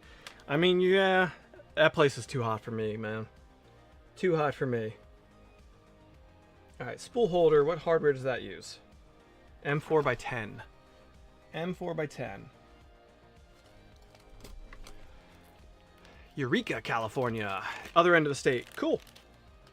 Yeah, I'm looking forward to being at least closer to folks in Northern California, like Pooch. I know Pooch and I want to do some streams together and stuff, so be at least closer to him.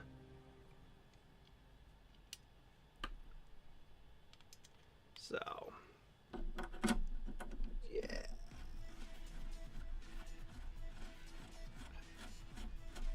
Damn it, where's my mother-in-law live? Now it's bugging me.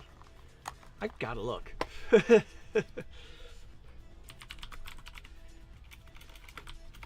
I should know this. I should know this. Not Mission Valley, not Claremont.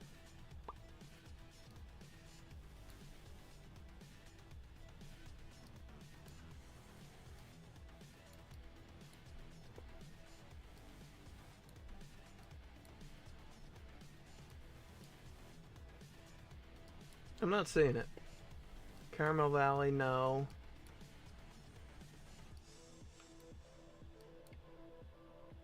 Whatever. I don't see it. Allergic to redwood. That's awful.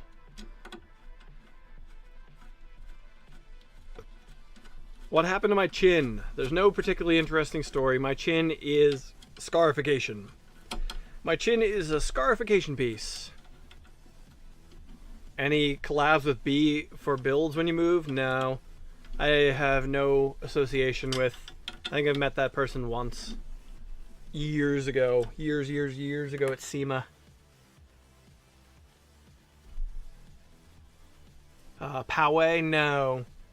No, it's not Poway. Poway? I don't know how you pronounce that. Damn it. This is really bugging me. Why I can't remember where they live.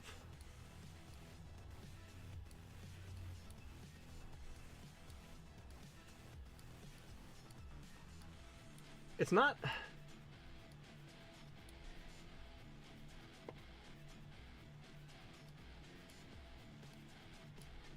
Gotta love when you... Encinitas? Might be Encinitas. I don't think so, but it might be. Doesn't sound right.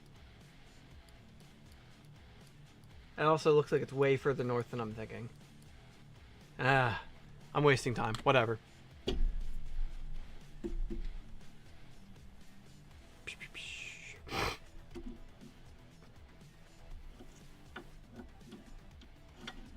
Okay, where are we at now? We've got... That's weird. Is that a guide for the...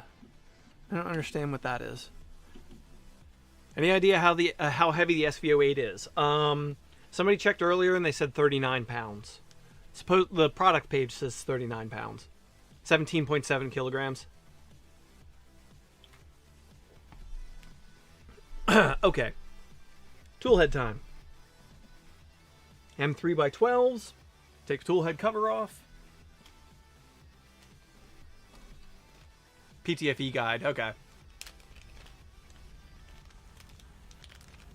I know you build many Vorons. Are you expecting this SV08 to act like one? Yeah.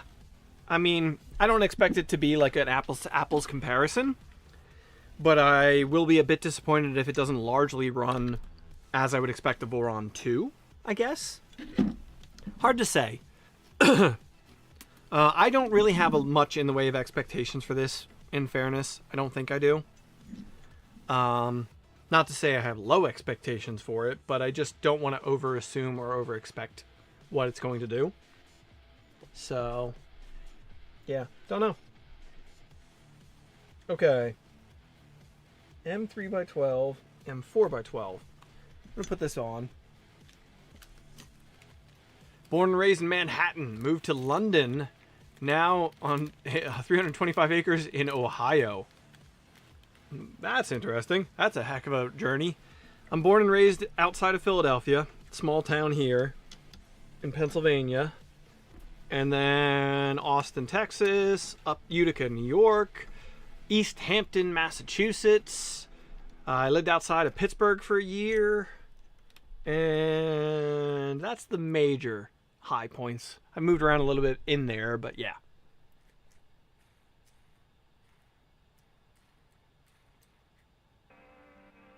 Interesting. It doesn't seem like that's particularly well lined up for the filament to go through. Whatever.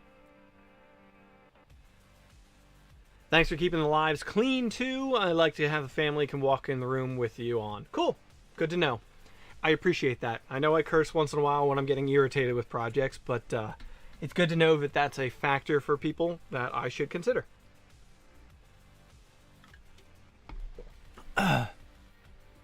Thank you for informing me of that. Except when talking about slicer profiles. Yeah. If you ever meet me in person, I curse like a drunken sailor. I always say I look like a drunken sailor and I sound like one too. But that's in person. I make a conscious effort in my content. To not do that because not everybody has the same values as me. People have families, like advertising and whatever. Like, totally makes sense. Yes, thank you. Awesome. Love to hear it.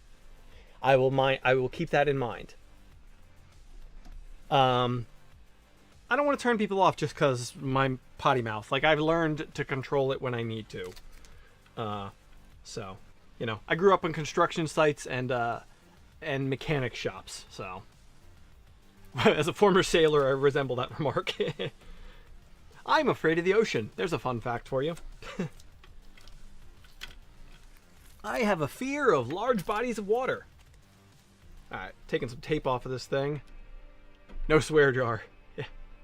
Yeah, saves on that. Saves on that. Make sure I'm not missing anything back here in chat. Nope.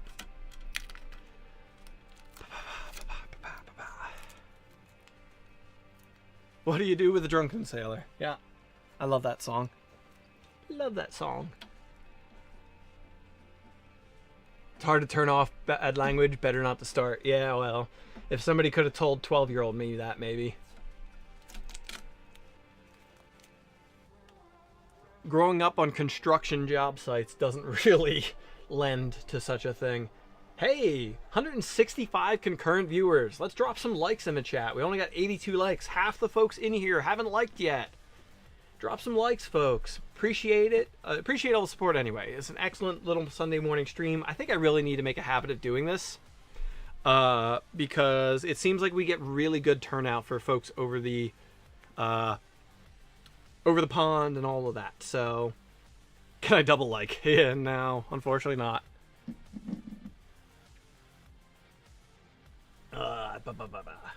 Okay. M3x12s for the toolhead. I'm gonna have to go around to get the toolhead on here, I think. So let me change up camera angles a little bit here, I think. Boop.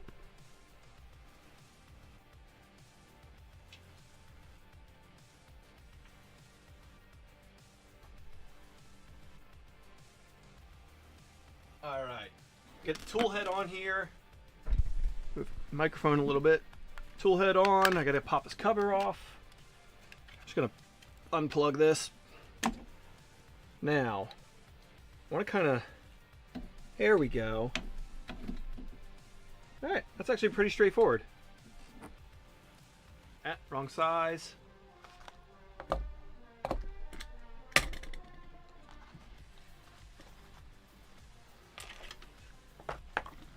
Dang it! I don't see my.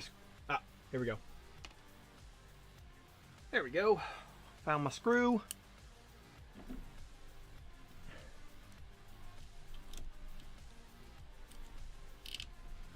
And I'm gonna need a ball hex for this. Gonna need a ball hex. Oh, this has that cheapy inductive probe that the Elegoo's are using too. I hate that probe. I really don't like that probe. Oh well. It's got what it's got. Got what it's got, whether I like it or not. Hey, that almost rhymed. Kind of rhymed. Alright, I gotta grab a ball hex for this one. 2.5.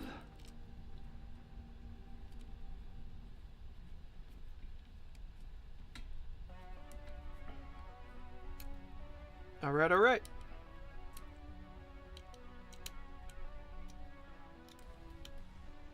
Cool. Cool, cool, cool.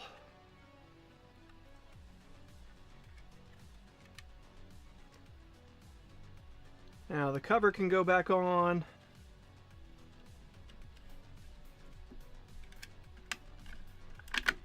All right. Boom.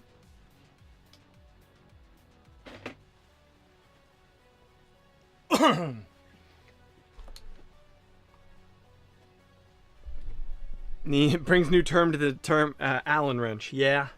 They hold a special place in my heart. Oh, made a mod to use clicky on the stock toolhead. Okay, that's intriguing to me. That is intriguing to me, dear. Alright. AB motor connections, I think. A few motor connections here. We got our Z-axis ones. Those are straightforward. Z.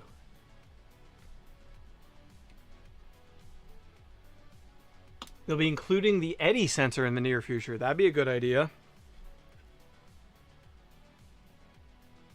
They hold a special piece of my garbage. Special place in my garbage, yeah.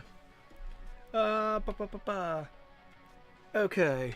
Okay. So zip ties to hold this up here. The run-out sensor wiring. Middle name's Alan. Great name. Awesome. You're even spelling it properly. Love to hear it. Where was I at? Alright. They want me to put the screen on. I'll get to that in a moment.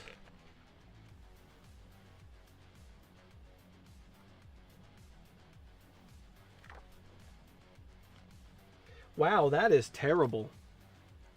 This next page has so much information on it that is difficult to discern. Let me switch cameras quick. That is an overwhelming page. It's telling you to make all the like PTFE connections and the electrical connections, but that's way too much for one page. They should spread that out across a couple. So, yeah. Oh well. Oh well, oh well. Okay. AB motors only reach one way, so Y, X, sure, YX, yeah.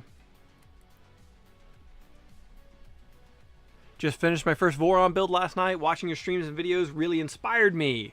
Love to hear it, Heckbit. Love to hear it. Hope you have a great time with it. Information overload. Yeah, that is. Definite information overload. Well, that's dumb. I guess they're counting on you to, like, cable manage this. Yeah, they're counting on you to cable manage this like the Vorons do up inside of the extrusion. Okay, that's not so bad. This one, however, needs to go over this harness.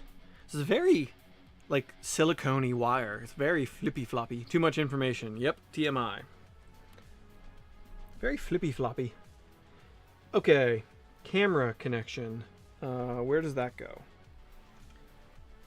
It connects here. So it's got to come around, and then...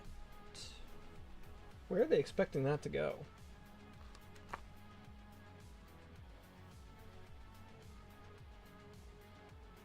Oh, there's a cable channel. Is there? No, there's not.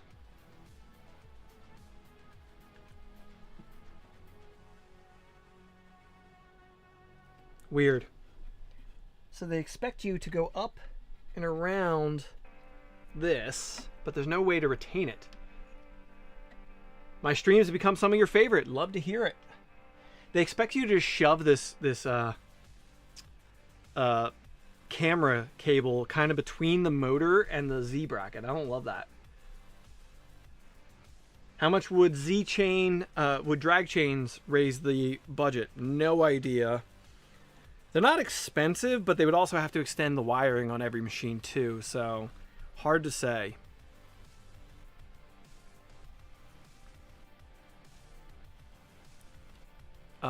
Stevens, maybe some of the boys will have positron kits at Murph. I'm on the ropes given the size of my area at home now. Yeah. There is a Z-chain with the enclosure kit. Okay, that's good to know. That's good to know. I haven't really looked at the enclosure kit. I'm just waiting on it to show up.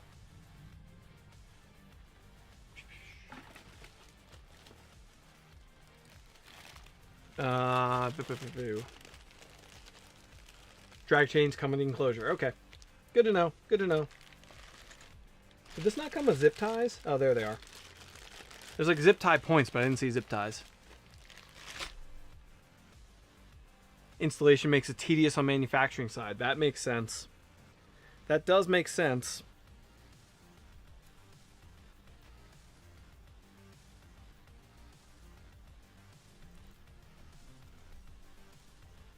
Yeah, longer cable is a piece of plastic. I don't see it yet. I'll find it. What was I thinking about? Are the little holes for the enclosure threaded already? Yes, they are. At least the ones I can see right now are threaded. Looks like maybe M2.5, maybe M3s. Yeah, they are threaded for M3. I saw mention of Voron kits back there, considering LDO kits. In my experience, LDO kits are the highest quality kits you're going to get on the market right now. You might find somebody like Fabrico throwing in a couple of their own additions to it that might improve upon it, but for the most part, LDO, best quality kits around. You pay a premium for that fact.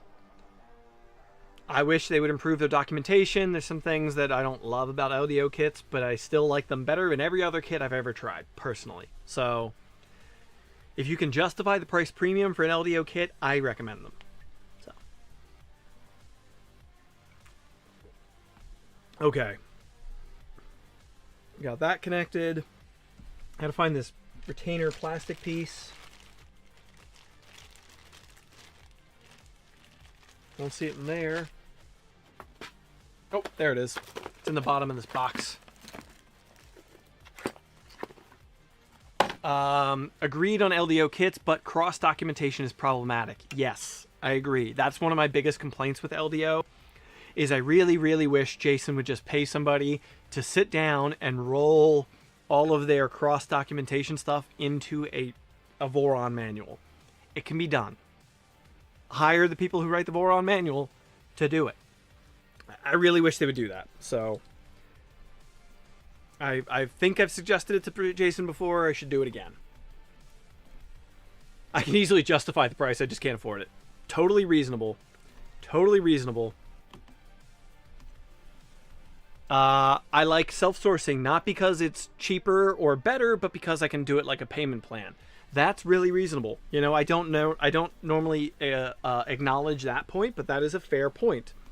You can buy pieces bit by bit, little pieces and parts and whatever, and as you can afford them. That's reasonable.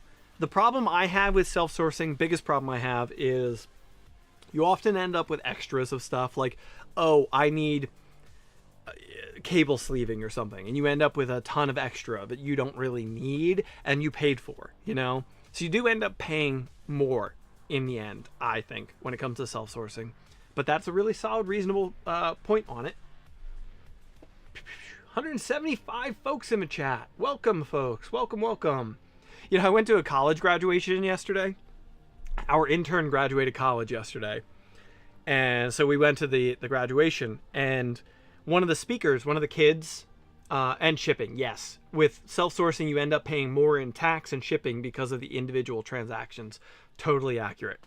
Anyway, one of the kids, like a valedictorian or something like that of the class, kept calling the audience chat because she was a Twitch streamer. And my wife was like, why does she keep calling, like Ruby said, why does she keep saying chat? She didn't understand what they were doing. And I was like, oh, she's a Twitch streamer. She's talking like she's talking to her Twitch stream.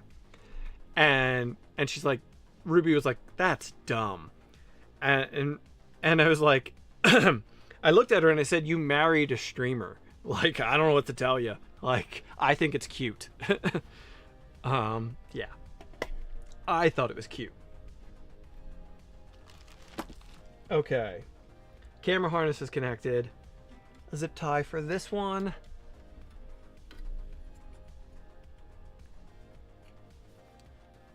Chat is analogous for audience. Exactly. Exactly. Like, as soon as she did it, like, the first thing she did was, hi, chat. That was the first part of her speech. And I was like, oh, I see what's going on here. That's cute. And then, like, in the first paragraph of her speech, she mentioned that she, like, in the pandemic, she started Twitch streaming. I was like, ah, there we go. But, yeah. Ruby thought it was dumb. I thought it was cute. Nothing wrong with extra parts. Extra parts equals future projects. Look, I've got 2 toolboxes full of extra parts. I'm not disagreeing with that. But if you're trying to do things on a budget, you know. Okay. What connections am I missing? I gotta flip it up and do the motor connections underneath. Flip it up and do motor connections underneath. Middle school kids refer to everybody as chat now. Oh boy.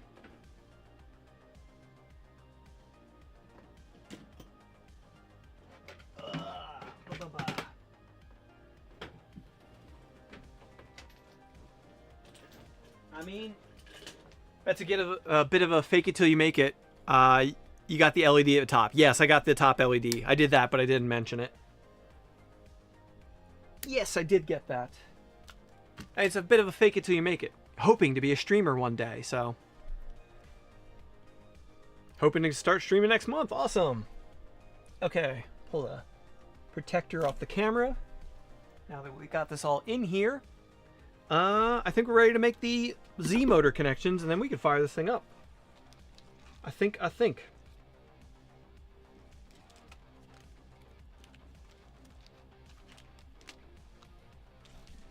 Okay.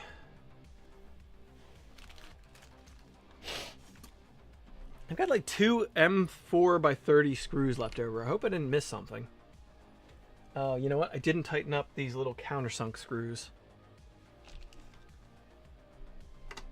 Did you miss anything, Josh? Not much. We got the motor connections done. Sad to learn it has a very thin PCB bed. Yeah, I'm not thrilled by that. I was talking earlier about swapping the bed on this. Since it is an AC bed, I would like to maybe do a bed swap to like a regular Voron 2.4 bed and see if we can't do that. Maybe play with modding it to do that. I don't know. I don't know how much time I'm going to have to play with this machine, honestly. So, alright, I'm going to flip it so you folks can't see what I'm doing. Sorry. Just going to make the motor connections underneath. Z motors. I want to get these connected.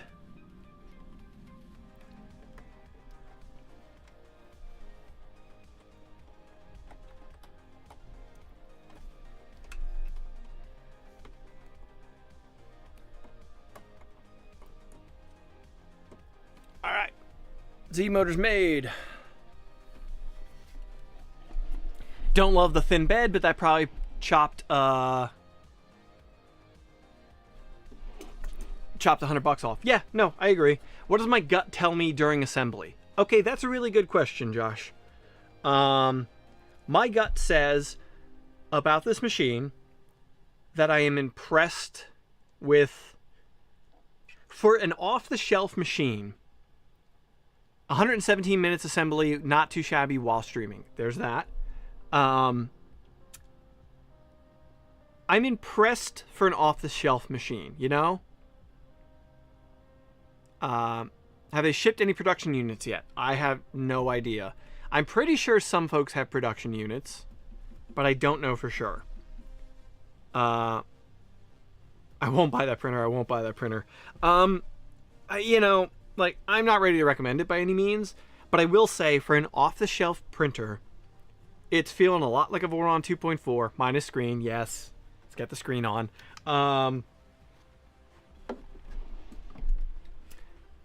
For the price, it does feel like it's fitting in the market pretty nicely, but don't like the idea of someone else building my Voron. I know it's not a Voron, but a Sovol set, you know, yeah. I get that. Which one is which? XP1, thank you. They did label these.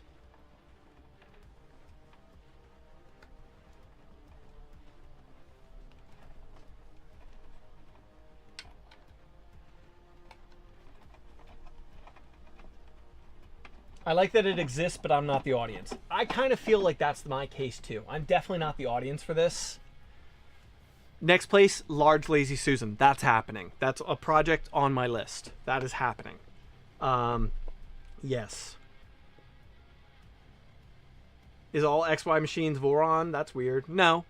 But they, like, the box for this literally says that they are inspired by the Voron 2.4. So, it's a Voron, you know?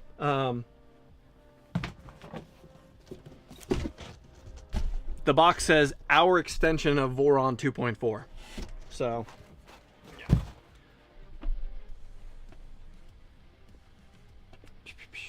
I want to double check something quick, see if I can update my link. I tried to join their affiliate program and I haven't, so. Ew. Yeah, I don't love that they call it their extension of the Voron 2.4, because, like, you're not extending it, you're... I don't know. They could have checked the language. Yeah. Not a huge fan of that. Let me check something real quick. Sovol. Not what I'm worried about. Edit.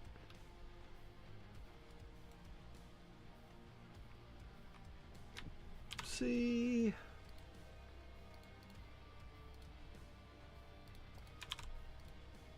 Ah. Nope. Okay. Marketing name drop. Yeah, kinda. I like the Sovol is donating $2 for every unit sold to the Voron project. Yes, I like that idea. I don't know in practice how much it really matters, but eh. They got CAD posted. Yes, CAD is posted. CAD is posted. It's on their GitHub page. Okay, I think we need to check belt tension, if there's a way to do that. Yeah, they rarely translate well. You are correct. It doesn't tell you to check belt tension on any of these. I'm just going to go with it the way it's saying.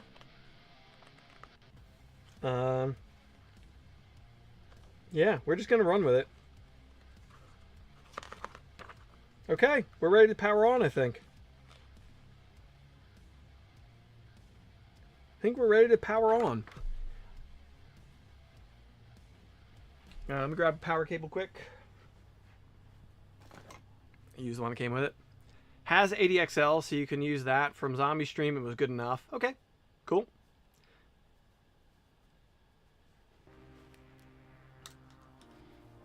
All right, where's the power plug? Okay, that is dumb. I found the first thing that is just flat out dumb about this. The power plug is at the left front of the machine. It's over here. I mean, it's easy to access the switch, but like now just to get to the back of the machine, my cord is only this long to reach the wall. It's on the side, and Tor, I can see that. Perfect for on the wall or up against the wall. Totally get that. Put it at the back corner, because now I just lost 1.5 feet of cable length. Some like where it is, some don't. I like the idea of it being on the side. Like my Mercury 1 is on the side, but it's at the back corner where it doesn't lose a bunch of length. They belong at the back corner. Yeah, like I'm fine with it being on the side if it was at the back. It's good as an emergency stop. This is fair. That's fair. And I do like that it's easy to access the switch. So like, up to you whether you like that or not. I don't. I'm okay with only having to reach back to get a switch, you know? Put nothing on the back. I don't disagree with that. I'm good with on the side. I am good with on the side, just not the front. Where's the spool holder? Where'd I put it? Ooh, bearing spool holder. Cost cut, shorter wire runs. You're totally right. It's shorter runs. It is not a right angle plug. It's heading straight out the side, and it's not. Yeah, it's not a right angle plug. So I do have some right angle plugs.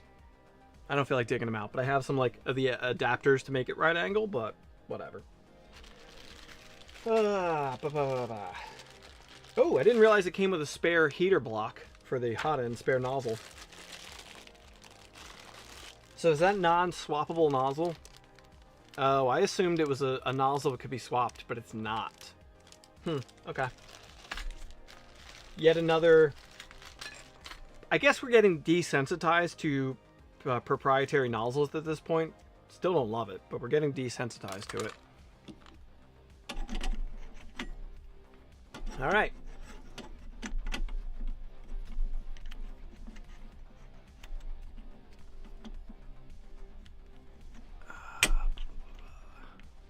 Spool holder, go on.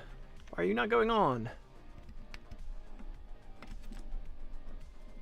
Won't buy any machine with proprietary nozzle. Yeah.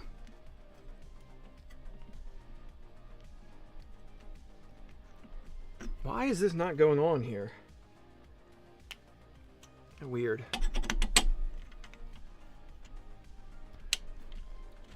Do I really need another printer?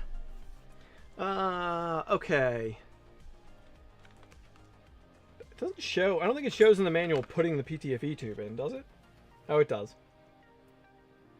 Why does it have this pneumatic coupling?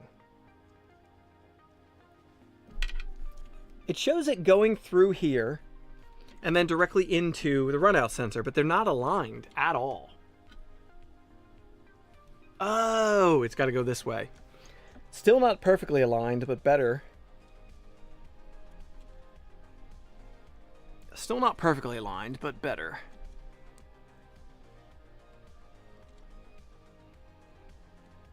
I've made the switch to 48 volt on my 3.1, and the noises the thing makes are now comical. Yeah, I'm going to be running 48 volt on the on the Trident back there. So, one question is, if you want to print a big piece once in a blue moon, but can only fit one machine, is it okay to have a 350 print small things 90% of the time?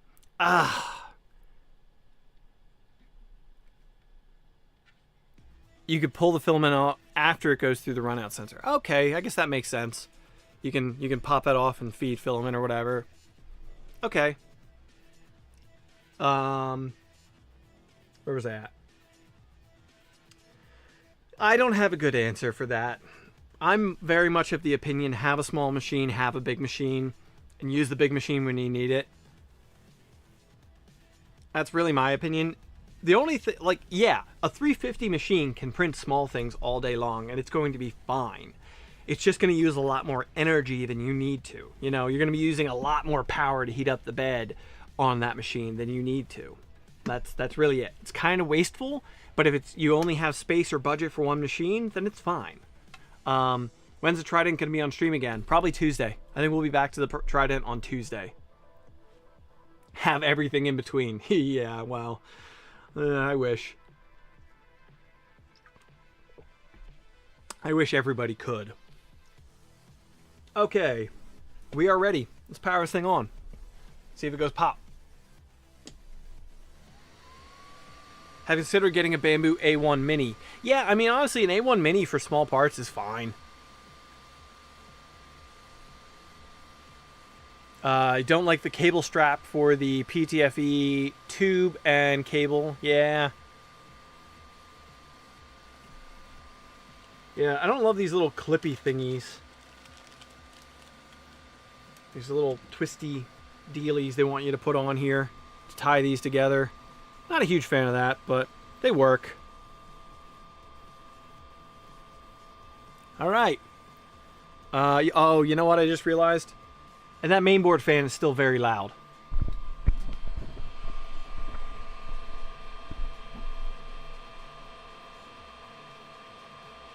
I don't know if you folks can hear that very well. Not quiet. So they did not fix the mainboard fan, whoever asked that earlier. I'm going to power this thing down, so I didn't update the... you know what? I'm just going to hook it up with a...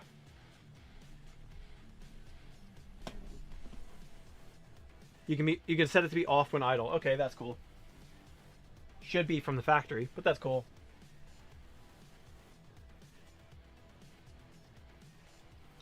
Any recommendations for custom 2020 with pre-drilled blind joints, not Masumi? I only have Masumi, I'm sorry. The only place I know to order those from is Masumi. Your other option might be DLL PDF. DLL PDF. It's the only other place I can think of. So. Okay. I gotta grab a network cable quick. Where are all my network cables? This studio is such a disaster anymore. I cleaned it up and now it's not. quiet standby mode is so big luxury, but it would cost too much extra. I mean, it's just a config change, really. They just need to update their config. I'm going to do the Wi-Fi.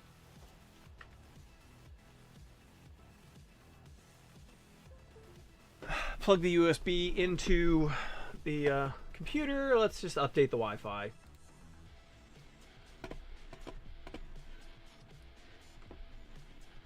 All right. Wi-Fi.cfg. Okay, at least they make this pretty easy. Open with Notepad++.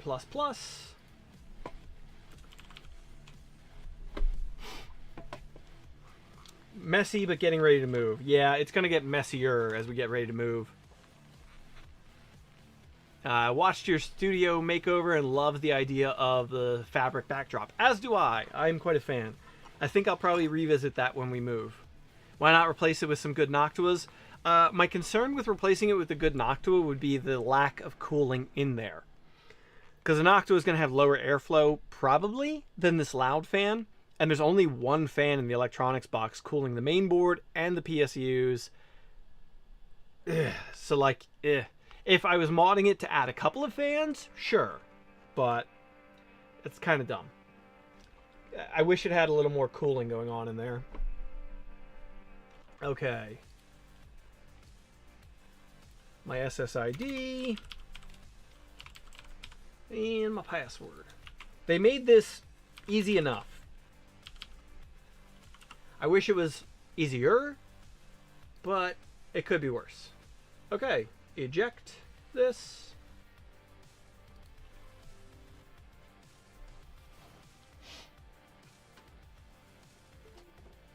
Community already made a bigger a printable electronics box with better fans. Cool. There you go. Alright, let's put this in and fire this up. And it should update. Mod by Jorge. Alright.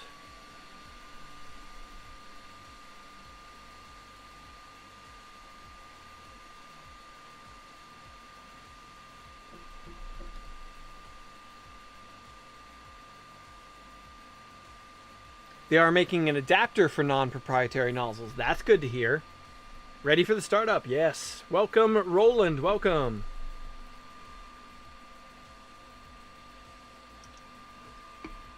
Alright, let me jump onto my Wi-Fi and check if this got on properly.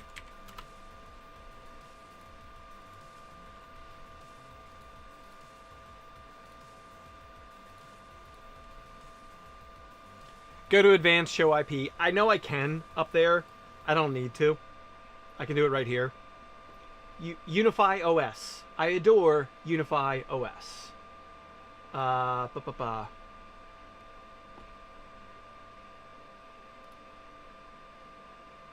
Yeah. Okay.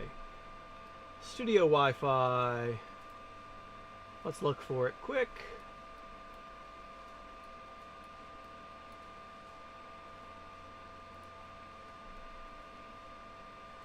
One, 1, 2. I don't think that's it. 1, 9, 6, 1.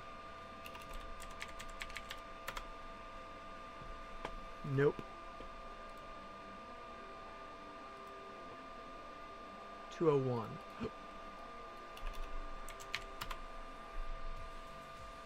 Might have to. Mine wouldn't connect without doing it. All right, let's try it because it's not. It's not showing up.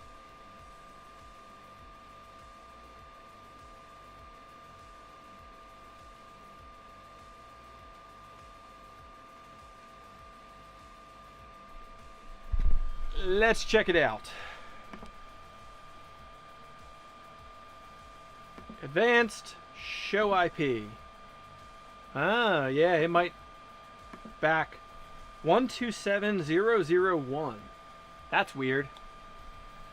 That's not an IP that my network would assign. Let me check.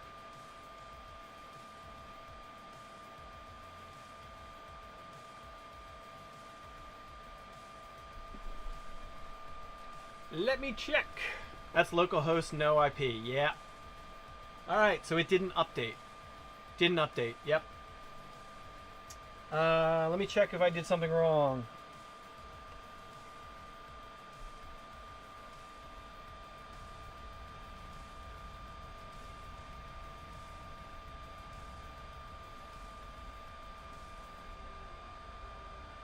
Oh, okay. So show IP. Okay.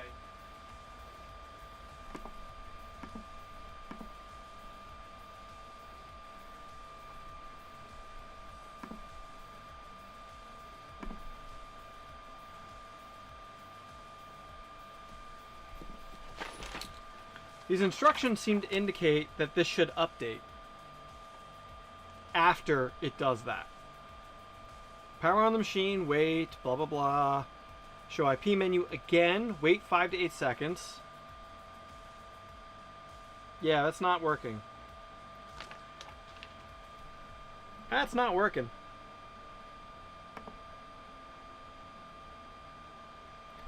Firmware is from 3/22 of 2024. Yeah, I'm gonna power cycle it and see what we get.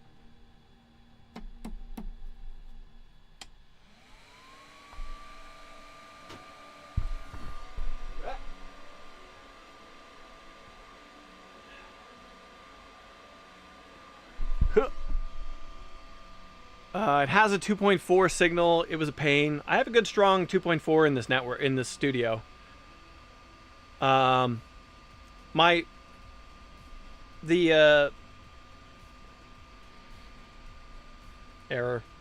Too early. Not an IT person. The VLAN or whatever for this studio is 2.4 and 5 gig. So I can use an Ethernet cable. Yeah.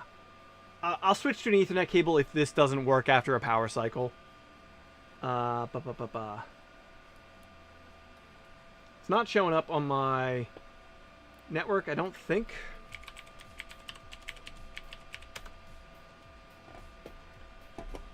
Yeah. One more check.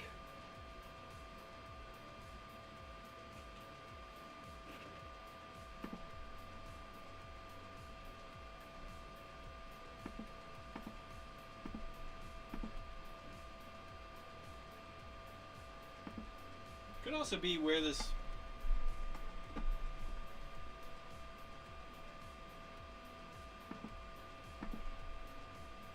Alright, I'm gonna network cable it.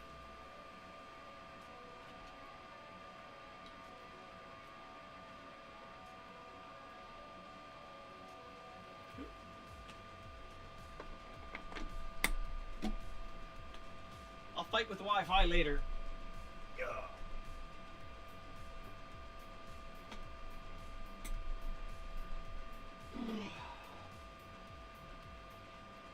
I'll fight with the Wi-Fi later.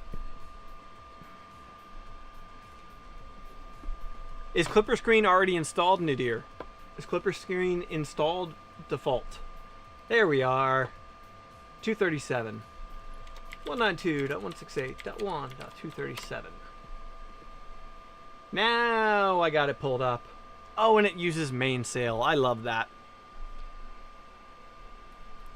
If you're using a UDM Pro network you're connected to, you need to be only 2.4, not roaming between 2.4 and 5 gig. I am using a UDM Pro, but not an SE, just a Pro, and Unify APs in the studio. I don't know. It should have Clipper Screen already. Cool. Okay. I think we're set up. Do we go through the auto calibration or should we just send a print? Team Fluid. I much prefer mainsail personally. Let's home. Let's home and see if things crash. Is it bastardized custom clipper? It's custom clipper. It's custom clipper.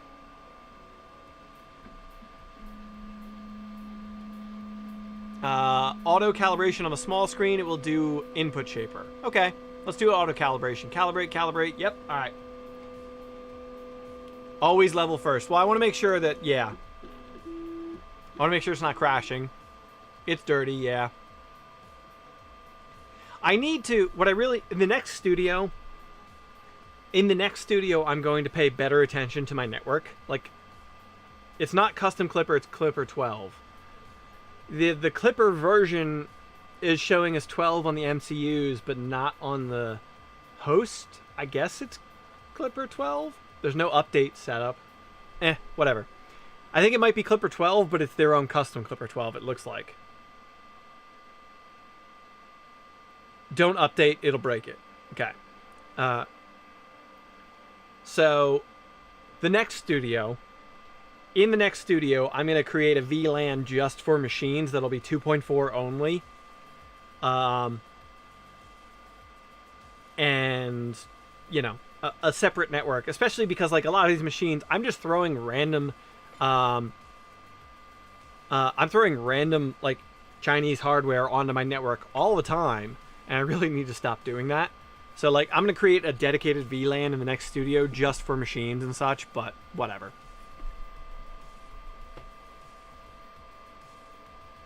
In the end, it's a retail... I'm happy it's on 12, at least. Like, everybody else is on 10 still. We're, like, so many versions behind on so many machines. So at least it's 12.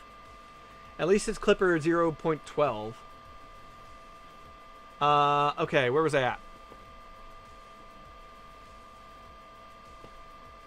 Let's do a quad gantry level. Oh, it's got to heat the bed to get to a quad gantry level. Yeah, Y homing did sound a little hard, so that is good. Y homing did sound a little hard, but it's fine for now.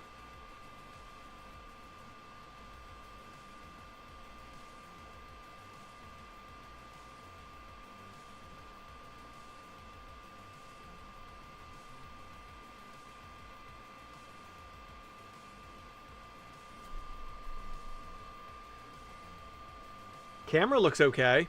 Getting like 16 FPS. Could be worse.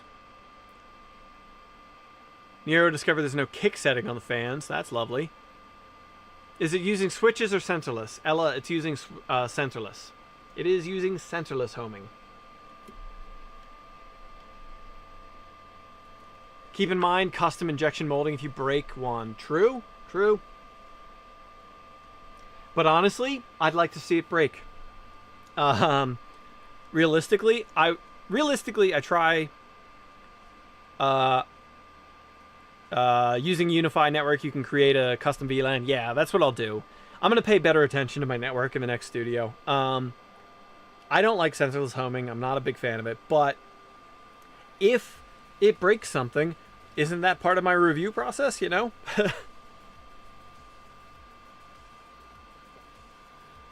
Yeah. So. I'm gonna let it ride as they sent it, you know.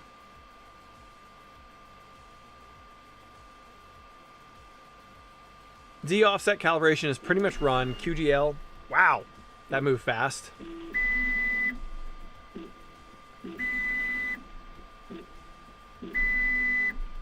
Hope Voron aluminum parts fit. I don't think they will. I don't know for sure, but there are differences in like the belt path and such. I don't think you're going to be using Voron parts directly. What tolerance are we looking for? 0.05. They got tolerance at 0.05 on quad gantry level.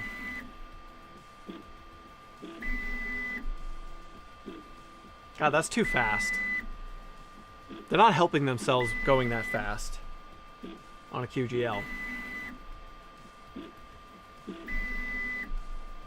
CNC some CF versions. Oh, I forgot. This week we are starting the Milo, LDO Milo build. Starting this week. Okay, we reached tolerance 0.01. Cool. All right, let's run the calibration. Folks wanted to see the auto calibrate. Let's do that.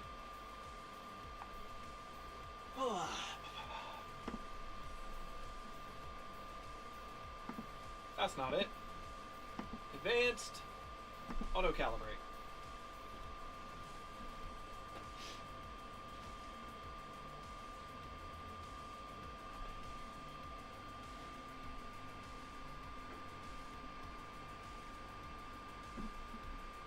Two samples. Weird. Yeah, I didn't think about that. You're right. It got there, though. I want to see this thing crash a nozzle on the ZN stop. Oh, thank you.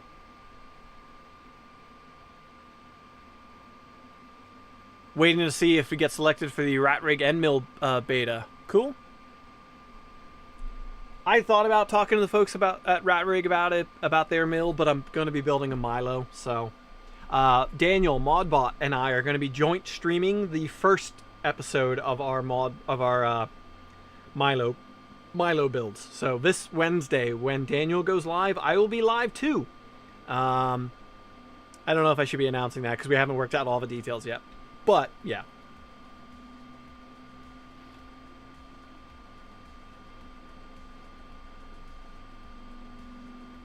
Don't shake the printer. Meh. You're right. I shouldn't be touching it. I'm affecting it. So, you are right. But yeah, so.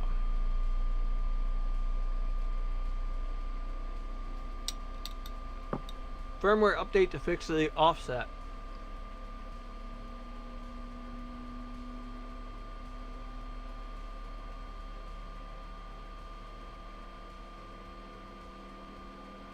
Where's the firmware updates? Where would I find them?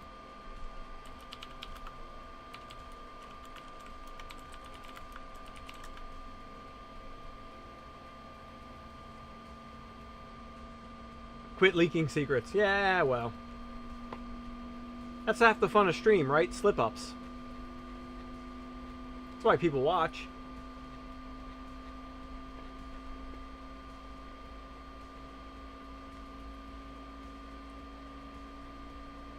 In the Voron GitHub, yeah. The Sovol does have a GitHub now, but I don't see a firmware update on it. And there's Clipper. There's Clipper directory, but that's base source code. The last update on their GitHub was the same version that's on here. They have a wiki, okay.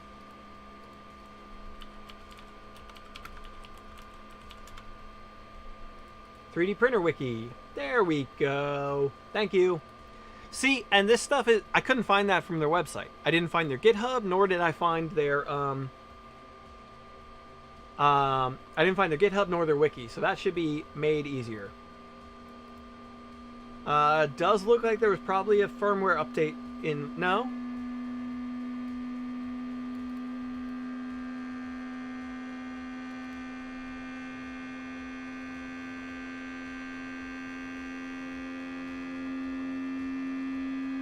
Yeah, patch notes 2.06. Okay, so I'm 2 versions behind. Wait, no.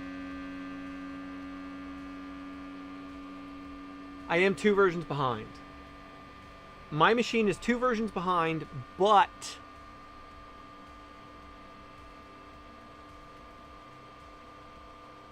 Okay. So my machine is 2 versions behind. It's at 2.25. This is at 2.2.5 firmware. 2.3.2 is the current, yes. But the Z offset update was previous to 2.2.5. So I don't want to go through a firmware update on stream right now. Sometimes that can go wrong, and I don't want to have that happen right now. I'd rather just get this printing something. So, yeah. Let's let it continue through its calibration process, and then we will see where we're at. Change the camera angle on the other camera.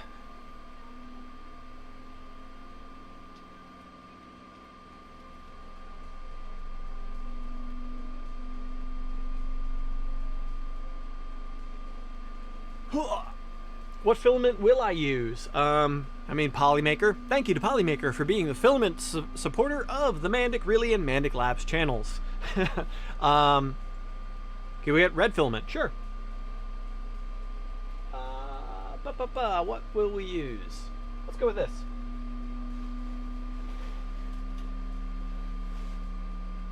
Some Army Red. Army Red filament from Polymaker. Matte PLA.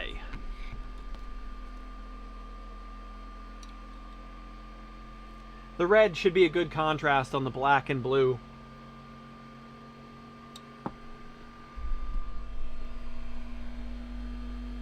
What you eating?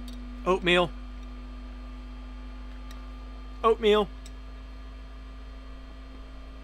It's cold because I made it 2 hours ago, but hey, whatever. We're vibrating away through input shaper tuning right now.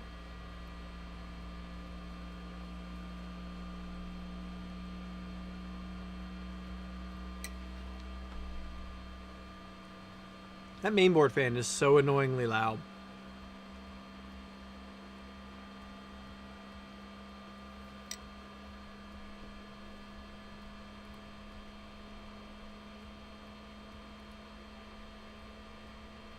Roughage. Does this count as roughage? I thought roughage is greens.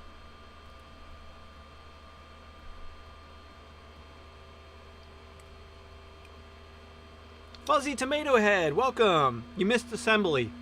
You missed assembly, but you haven't missed first print, so...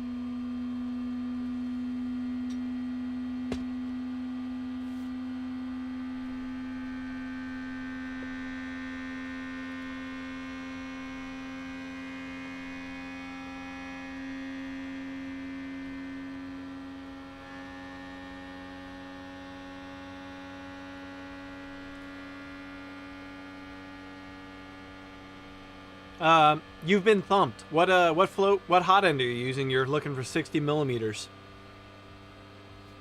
What hot end are you looking to run 60 millimeters through? Orbiter 1.5 to extrude ort. I mean, it's possible you're going to improve. I haven't run the extrude ort yet. I'm going to be running it on the Trident build, but I haven't run it yet. All right, I think we're through that. Oops. Oh, hell. I just lost my IP address. It is 237. All right. All right. And it saved config. Forgot about the stream. Well, welcome anyway. You're here for first print.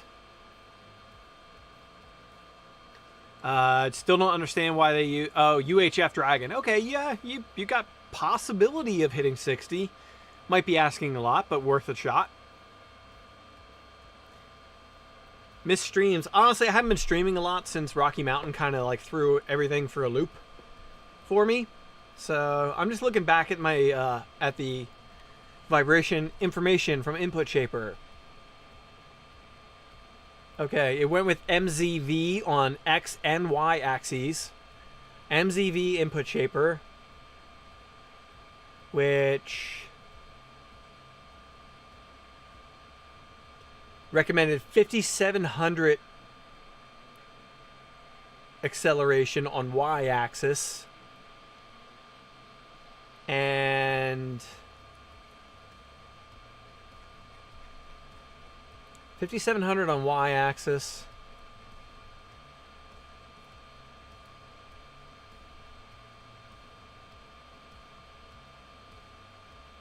And on X axis, it recommended 11,000. So, all right, not bad.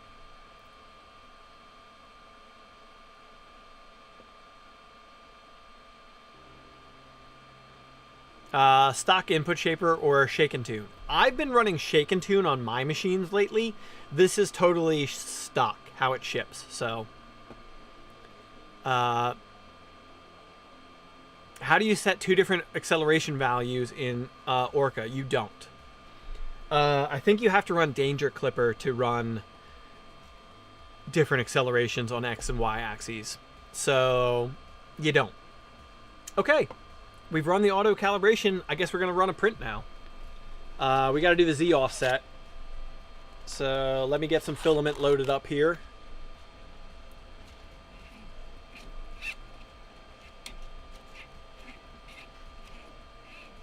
Let me hit the load filament.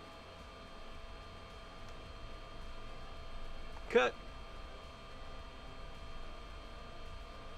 Okay. Let's see what we got going here.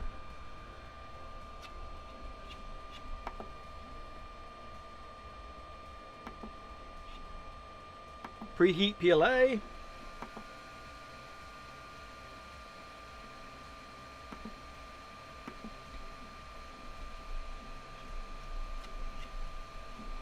Loading filament. Nozzles heating up.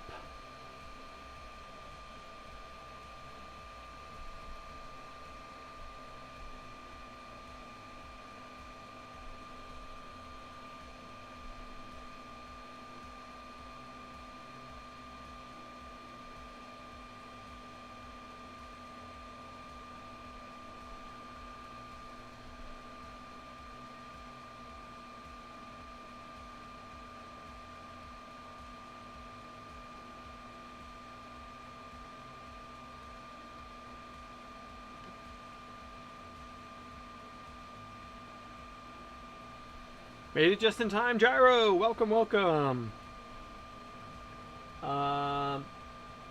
Fuzzy Tomato Head, about your stream issues. Somebody else was having stream issues. Marcel was having stream issues earlier and switched browsers, and that also fixed up his issues. So,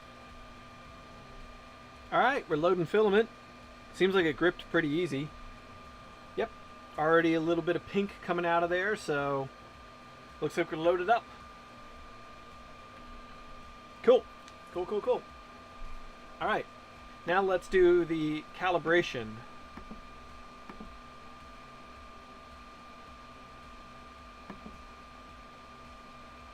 Leveling. Calibrate Z offset. Calibrate offset. It's not giving me any updates on what's happening here.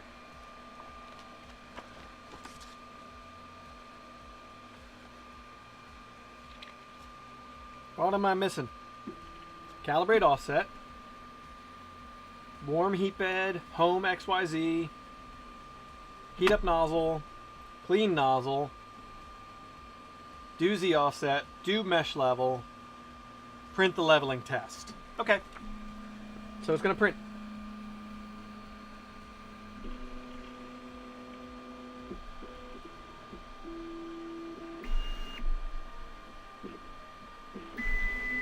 Quad gantry level.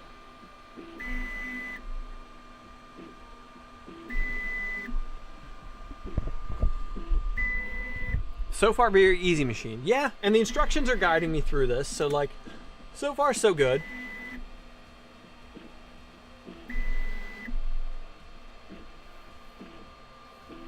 Is there any way to get Orca to follow layer progress of the print so you can, if you have a failure, you can use that to print from? No, but your firmware will.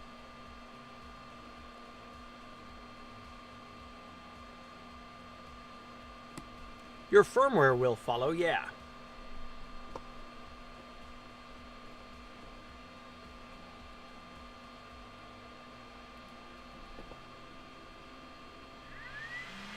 It comes with a texture sheet, yes.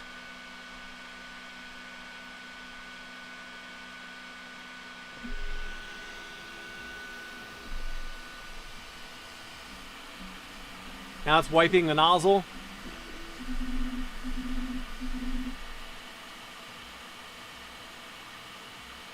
I don't love that it's just sitting there on that thing.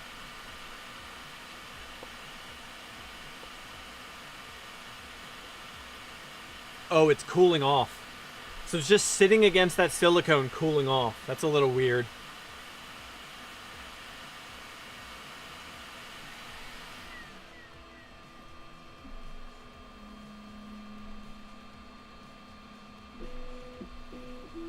The stream music is pretty quiet today. I haven't turned it back up.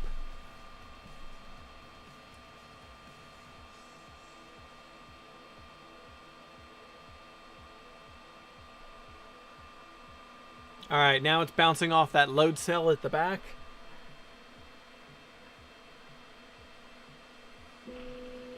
All right.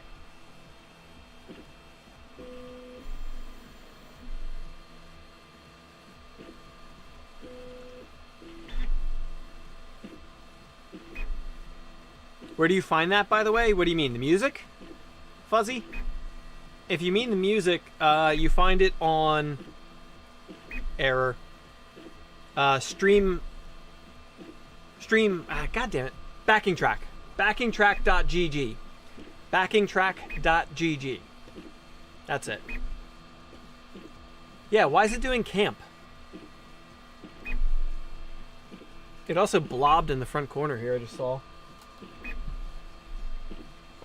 I don't know why it's leveling out of the middle of the bed. Yeah, it only did a partial bed level. That's weird.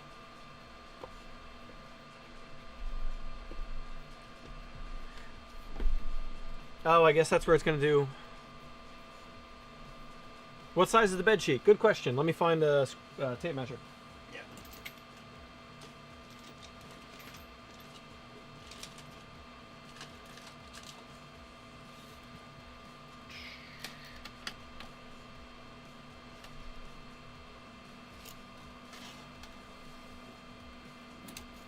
It's 355 by 355. Yep. 355 by 355. All right, here we go.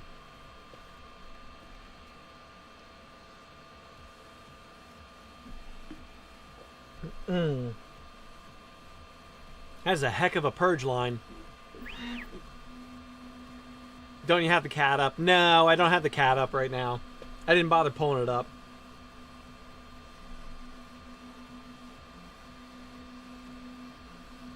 I expect, when it said it was going to do a level print, I thought it was going to do it like all across the bed, not just there. It's alive! The red really pops. Yeah, the red was a really good call. Good call, Roland. Red was a good call on this one.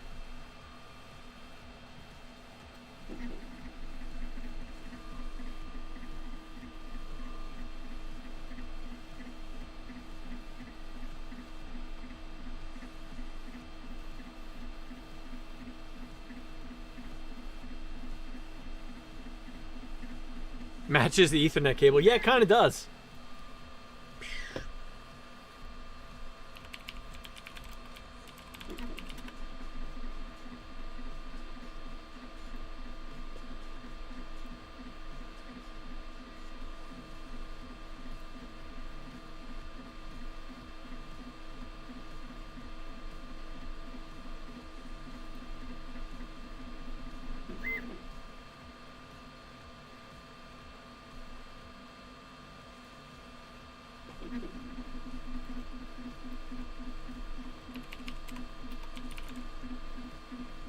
One second. No, that Toolhead does not help see your first layer at all. It is very obstructive. It is very obstructive.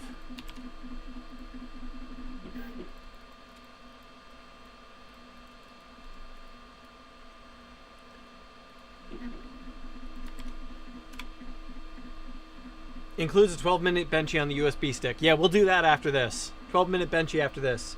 There's a link to this filament I'm using currently. That is an affiliate link, of course. So anybody who uses that, you are helping to support the channel, and I appreciate it. But that's what it is. Polymaker Polyterra Matte Army Red PLA. The Z offset is not perfect, but it's okay. Adding nozzle LEDs and a better view. Cool and nadir. Love to hear it. Cool, cool. Love to hear it. Maybe curious to hit me up on like Twitter or something. We can chat about what you're working on. All right. Did it just? Oh, it saved the offset. Okay. I was like, why did it just reboot? Oh, because it's saved. Hey, that looked pretty good. It's not perfect, but pretty good.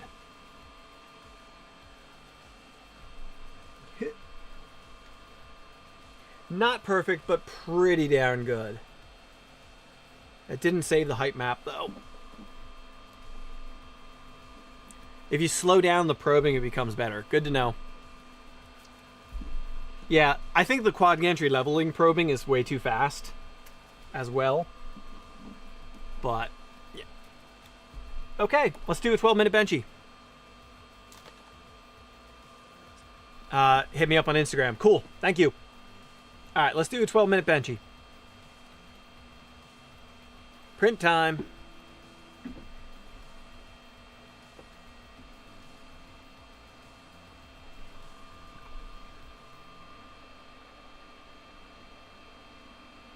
Sticking your dome inside of an unknown print frame between boot cycles. Brave man. You know, that's fair. That was probably not the brightest. I'm fairly sure I could overpower these motors, though. Still not the brightest. I'm gonna look at the printer config. Curious what the motor currents are. I know you said some folks said 1.5 on XY. Yeah, X and Y are at 1.5. What are the Z's at? 0.58. Wow. So this thing has the potential to overpower that power supply pretty good.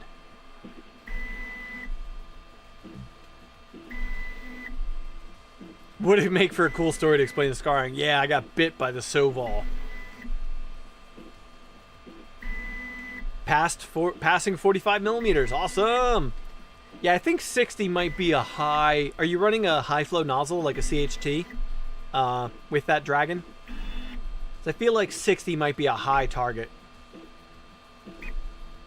Can make an omelet on the stepper motors. Oh boy.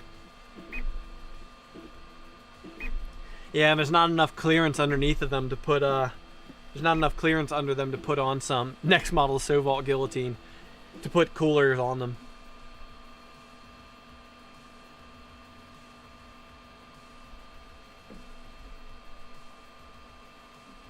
If someone sent you the BOM CAD files and config file for, would you build a machine for somebody?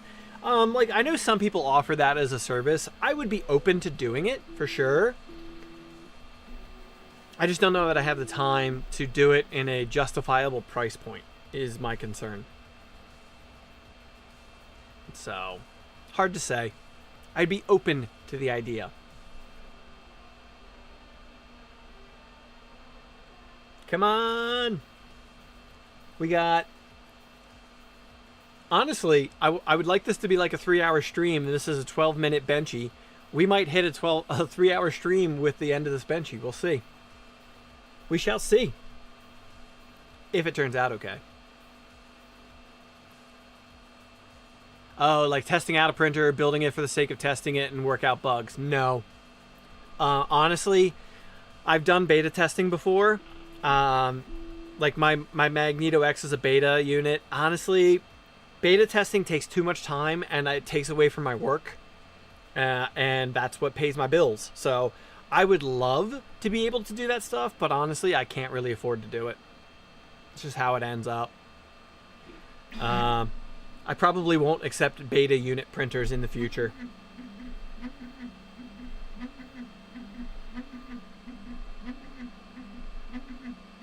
Yeah, I wish that first layer was lower. I wish Z offset was a little tighter. All right, we're off to the races.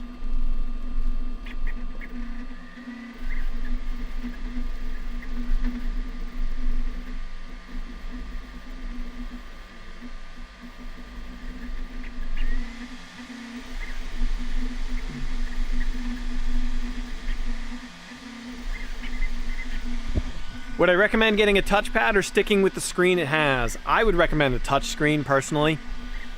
I'm not a fan of these click wheel screens on these machines personally.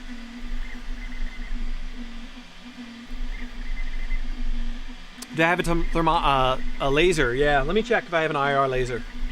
Let me go check real quick. Toolhead needs a diet. Yeah, agreed. 1 second, I'm gonna go look for my IR thermometer. Music.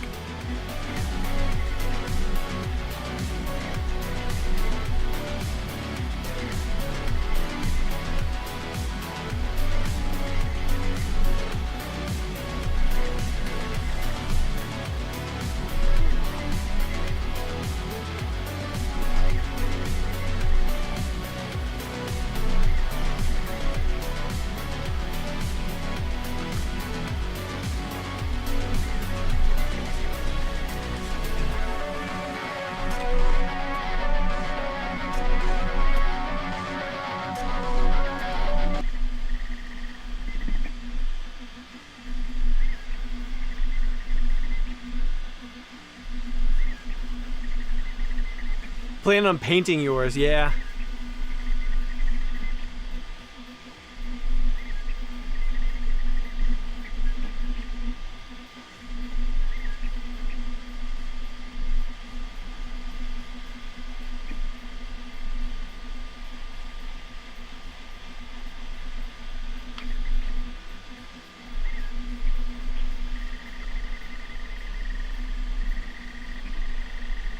Honestly, so far it's not... Ah! I hit the controls on the desk.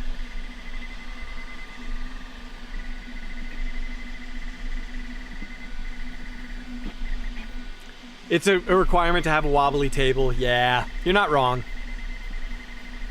It's because it's a standing desk.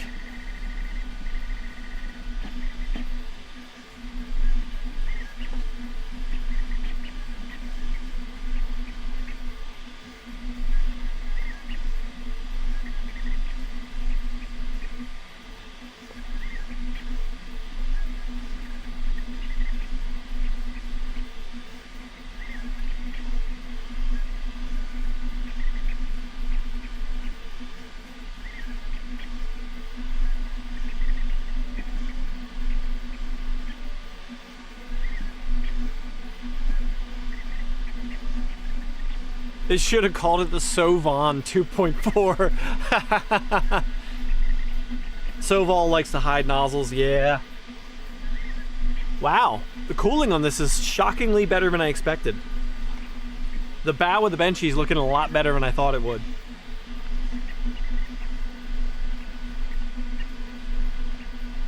Honestly, the motors aren't as hot as I expected so far. 40 right now, 40 Celsius.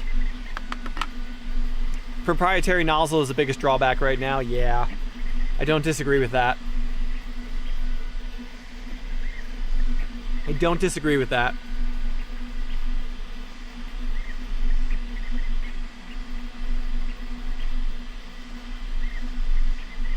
It does have the secondary fan, but yeah.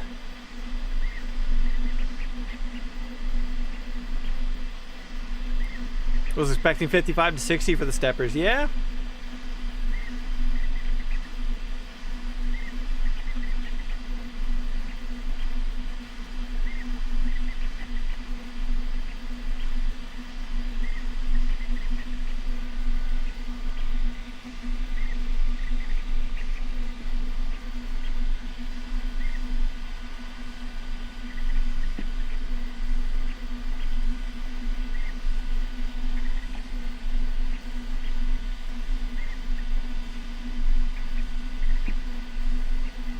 Somebody else printed it with the main fan off. Are there any lights on the tool head? No, I don't believe there are. They're not on anyway. They're not currently on.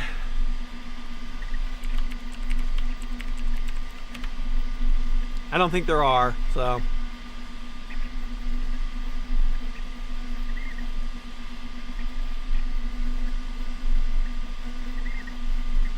Yeah, nope, no.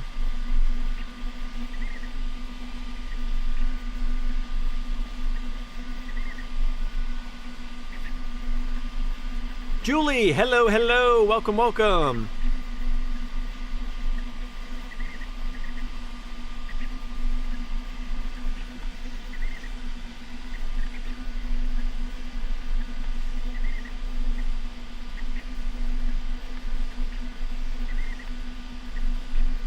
Motors are up to 43 degrees Celsius. 43. There is a light bar, yeah, but the light bar is literally that big. That's how wide the LED light bar is. It's just over here in the corner. I mean, it works. It's shining light, but...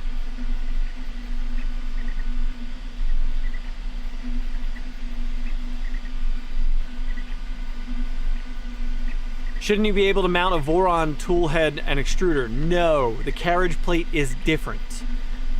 I mean, you could probably... I guess it's possible. Potentially possible. But at least you would have to remove their belt mounting plate to do so. So, Nero, welcome! Without some pretty heavy modding, yeah. Welcome in, Nero.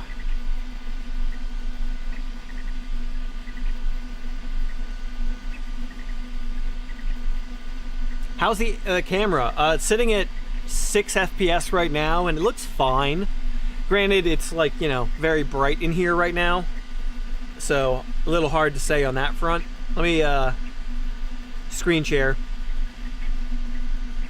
That's what the camera looks like right now.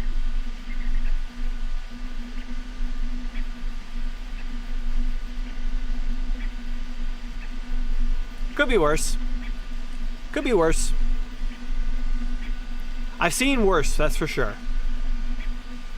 Good enough to see if you got a failed print. Yeah, as Tor says, sort of.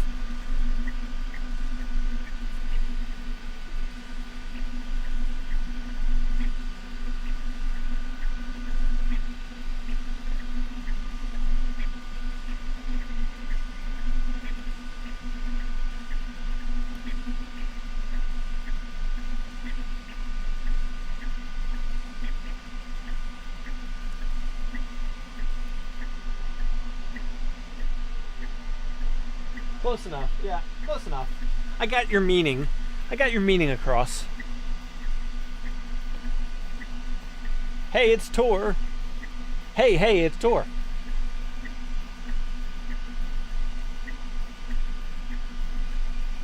Ah.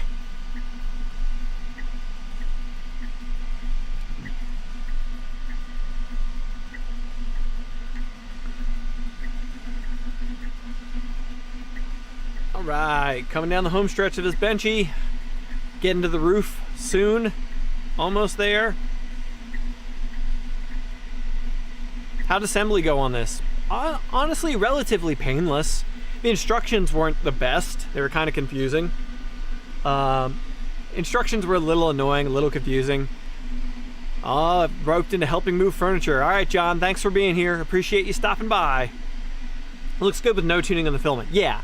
I mean, for the fact that I threw matte poly Terra at it just with existing G-code, it is looking pretty good.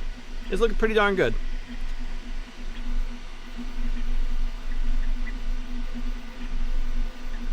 Jonathan from the Next Layer made it possible to use a few other nozzles, just need a custom hot end.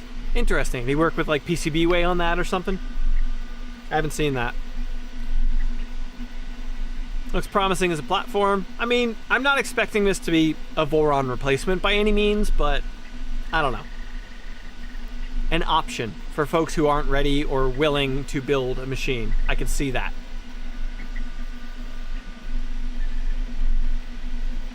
Plenty of things I don't like about it. Lack of visibility to the nozzle.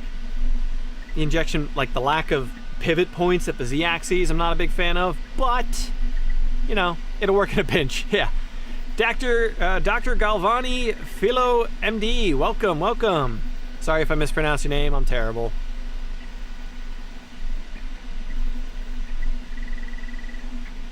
Does Sovol provide the injection molded part stuff? The CAD files exist. I haven't opened them, honestly. I have the CAD files, but I haven't opened them. What's the retail price on this? I believe right now it's $549. I believe it's $549. Let me check. I'll drop a link in chat. This is not an affiliate link, just a link. $459 right now? It's up to $549 now. I think that was the early bird price. $549 was the early bird price. Now it's up to, or $459 was the early bird. Now it's $550. All right. Yeah, and I haven't even rotation distance tuned. That's a fair point. So we got a benchy. 12-minute benchy. Which honestly, yeah, does look pretty good. Z offset could have been better, but I could have baby stepped it, yes. All right, let me get a closer view of this real quick.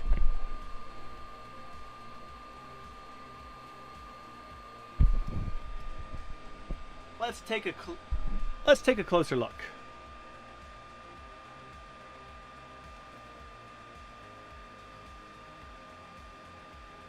Like folks are saying, for zero filament tuning, just using the existing G-code, throwing some random filament at it, didn't do any tuning other than the out-of-the-box auto calibration. Yeah, for a 12-minute benchy, that is, the screen says 14 minutes, so I don't know if that includes like heat up time or actual print time. We didn't stopwatch it, but pretty good. Let's see if I can get a little closer here.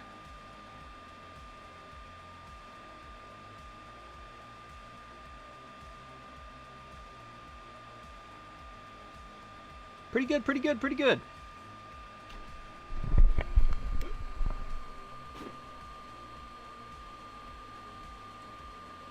Okay. Yeah. Honestly, I'm impressed with the bow. I did not expect the bow to turn out that good, personally. I did not expect that. So, don't see a hull line. Nope, no hull line. There's a hull line there, but it is minimal. It's there, but it's pretty minimal. I don't really see the retraction point. It's back here at the back. The letters on the back are definitely washed out. I think they use a little G-code trickery on this. Make a 6-minute benchy now. I mean, I'm sure I can improve upon this.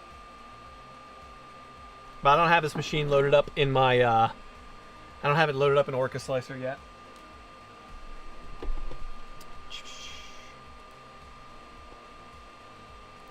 Why is my chat not updating? Chat on my computer wasn't updating for some reason. Better than the old 1.5 hour benchies. You're not wrong. For an out-of-the-box benchy, really not bad. Turn the knob to 200. Yeah, I'm pretty sure we'd be skipping steps there. I think I need to call it here, folks. I still haven't actually eaten my breakfast. I only chewed on it a little bit here. Make it go burr, Mandic. Yeah. Worker profiles on Wiki too. Cool. Nadir's releasing all his designs, I do believe. So, alright folks, happy Mother's Day. We got ourselves a 12-minute benchy off this thing. It got together, I think major assembly was less than 2 hours, and that was chatting the whole time, so obviously could have gone a lot better. So, 40 minutes in Raid Steve, yeah. I wish it was closer to the end to Steve's stream, but Steve's going to be streaming his black box build in 40 minutes, so do consider checking that out. Thank you. Let me drop, here, let me pull up everybody who joined this stream. Steve Builds joined as a channel member. Thank you, Steve. Marcel joined as a channel member. Thank you, thank you. A Bit Nuts did as well, as did Heckbit and Dare Dackle. Thank you for joining as channel members. Now, Fabrico, Steve Builds, and Marcel also gifted 10 channel memberships to 30 people. So thank you so much to them. We got 30 more members. Thank you to their generosity of donating some channel memberships. So, awesome. Love to see it. Nadir's working on mods for the SV08, so look out for that. Maybe we'll, I want to talk to you afterward. Maybe we can see about doing like an overall, like all of your upgrades on this thing or something like that. Do your mods or whatever. And Through the Frame, thank you Through the Frame for coming in with a super chat as well. And a last minute, Aaron F coming in with a channel membership. Thank you, Aaron, for joining as a channel member. It is greatly appreciated. What's Black Box? Black Box is a tool changer. So it's a multi-extruder, multi-toolhead 3D printer that Steve is working on. It's a different open source printer build. It's a multi-headed, multi-extruder tool changer 3D printer that Steve Builds is working on. I believe this is his second or third stream on the Black Box will be today. So go check that out after me. Kit from KB3D. Yes, yes, Delmar. All right, folks. And I don't think KB3D, they're selling the kits and supporting the project, but I don't think it's their project. They're just a supporter of the project, but you can get the kits from them. So, and it's not a cheap machine, but, you know, new version just dropped. Oh, okay, I wasn't aware there was a new version of it. I've looked at it, and I'm really intrigued by it. I really want to build a tool changer. I really do. Maybe yet this year, after the move, obviously. We gotta wait. Gotta wait till after the move, so. All right, thank you all channel members for joining up today. Everybody who's just been supporting, continuing to support, I appreciate it. It really means a lot. The streaming journey has been an excellent start, and I really appreciate you folks, especially with the way the move is coming up and everything. The main channel, I can't make as many videos on, so like money's a little tighter, so I really appreciate your support. All right, folks, I will catch you all in the next one. I'm going to have to wake Jean for the outro, but I'm going to do it. Sorry.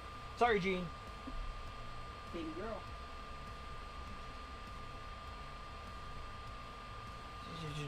She was curled up sleeping, but Don't forget to like, yes, thank you. And if you're not already, subscribe. I will catch you all in the next one. Bye-bye.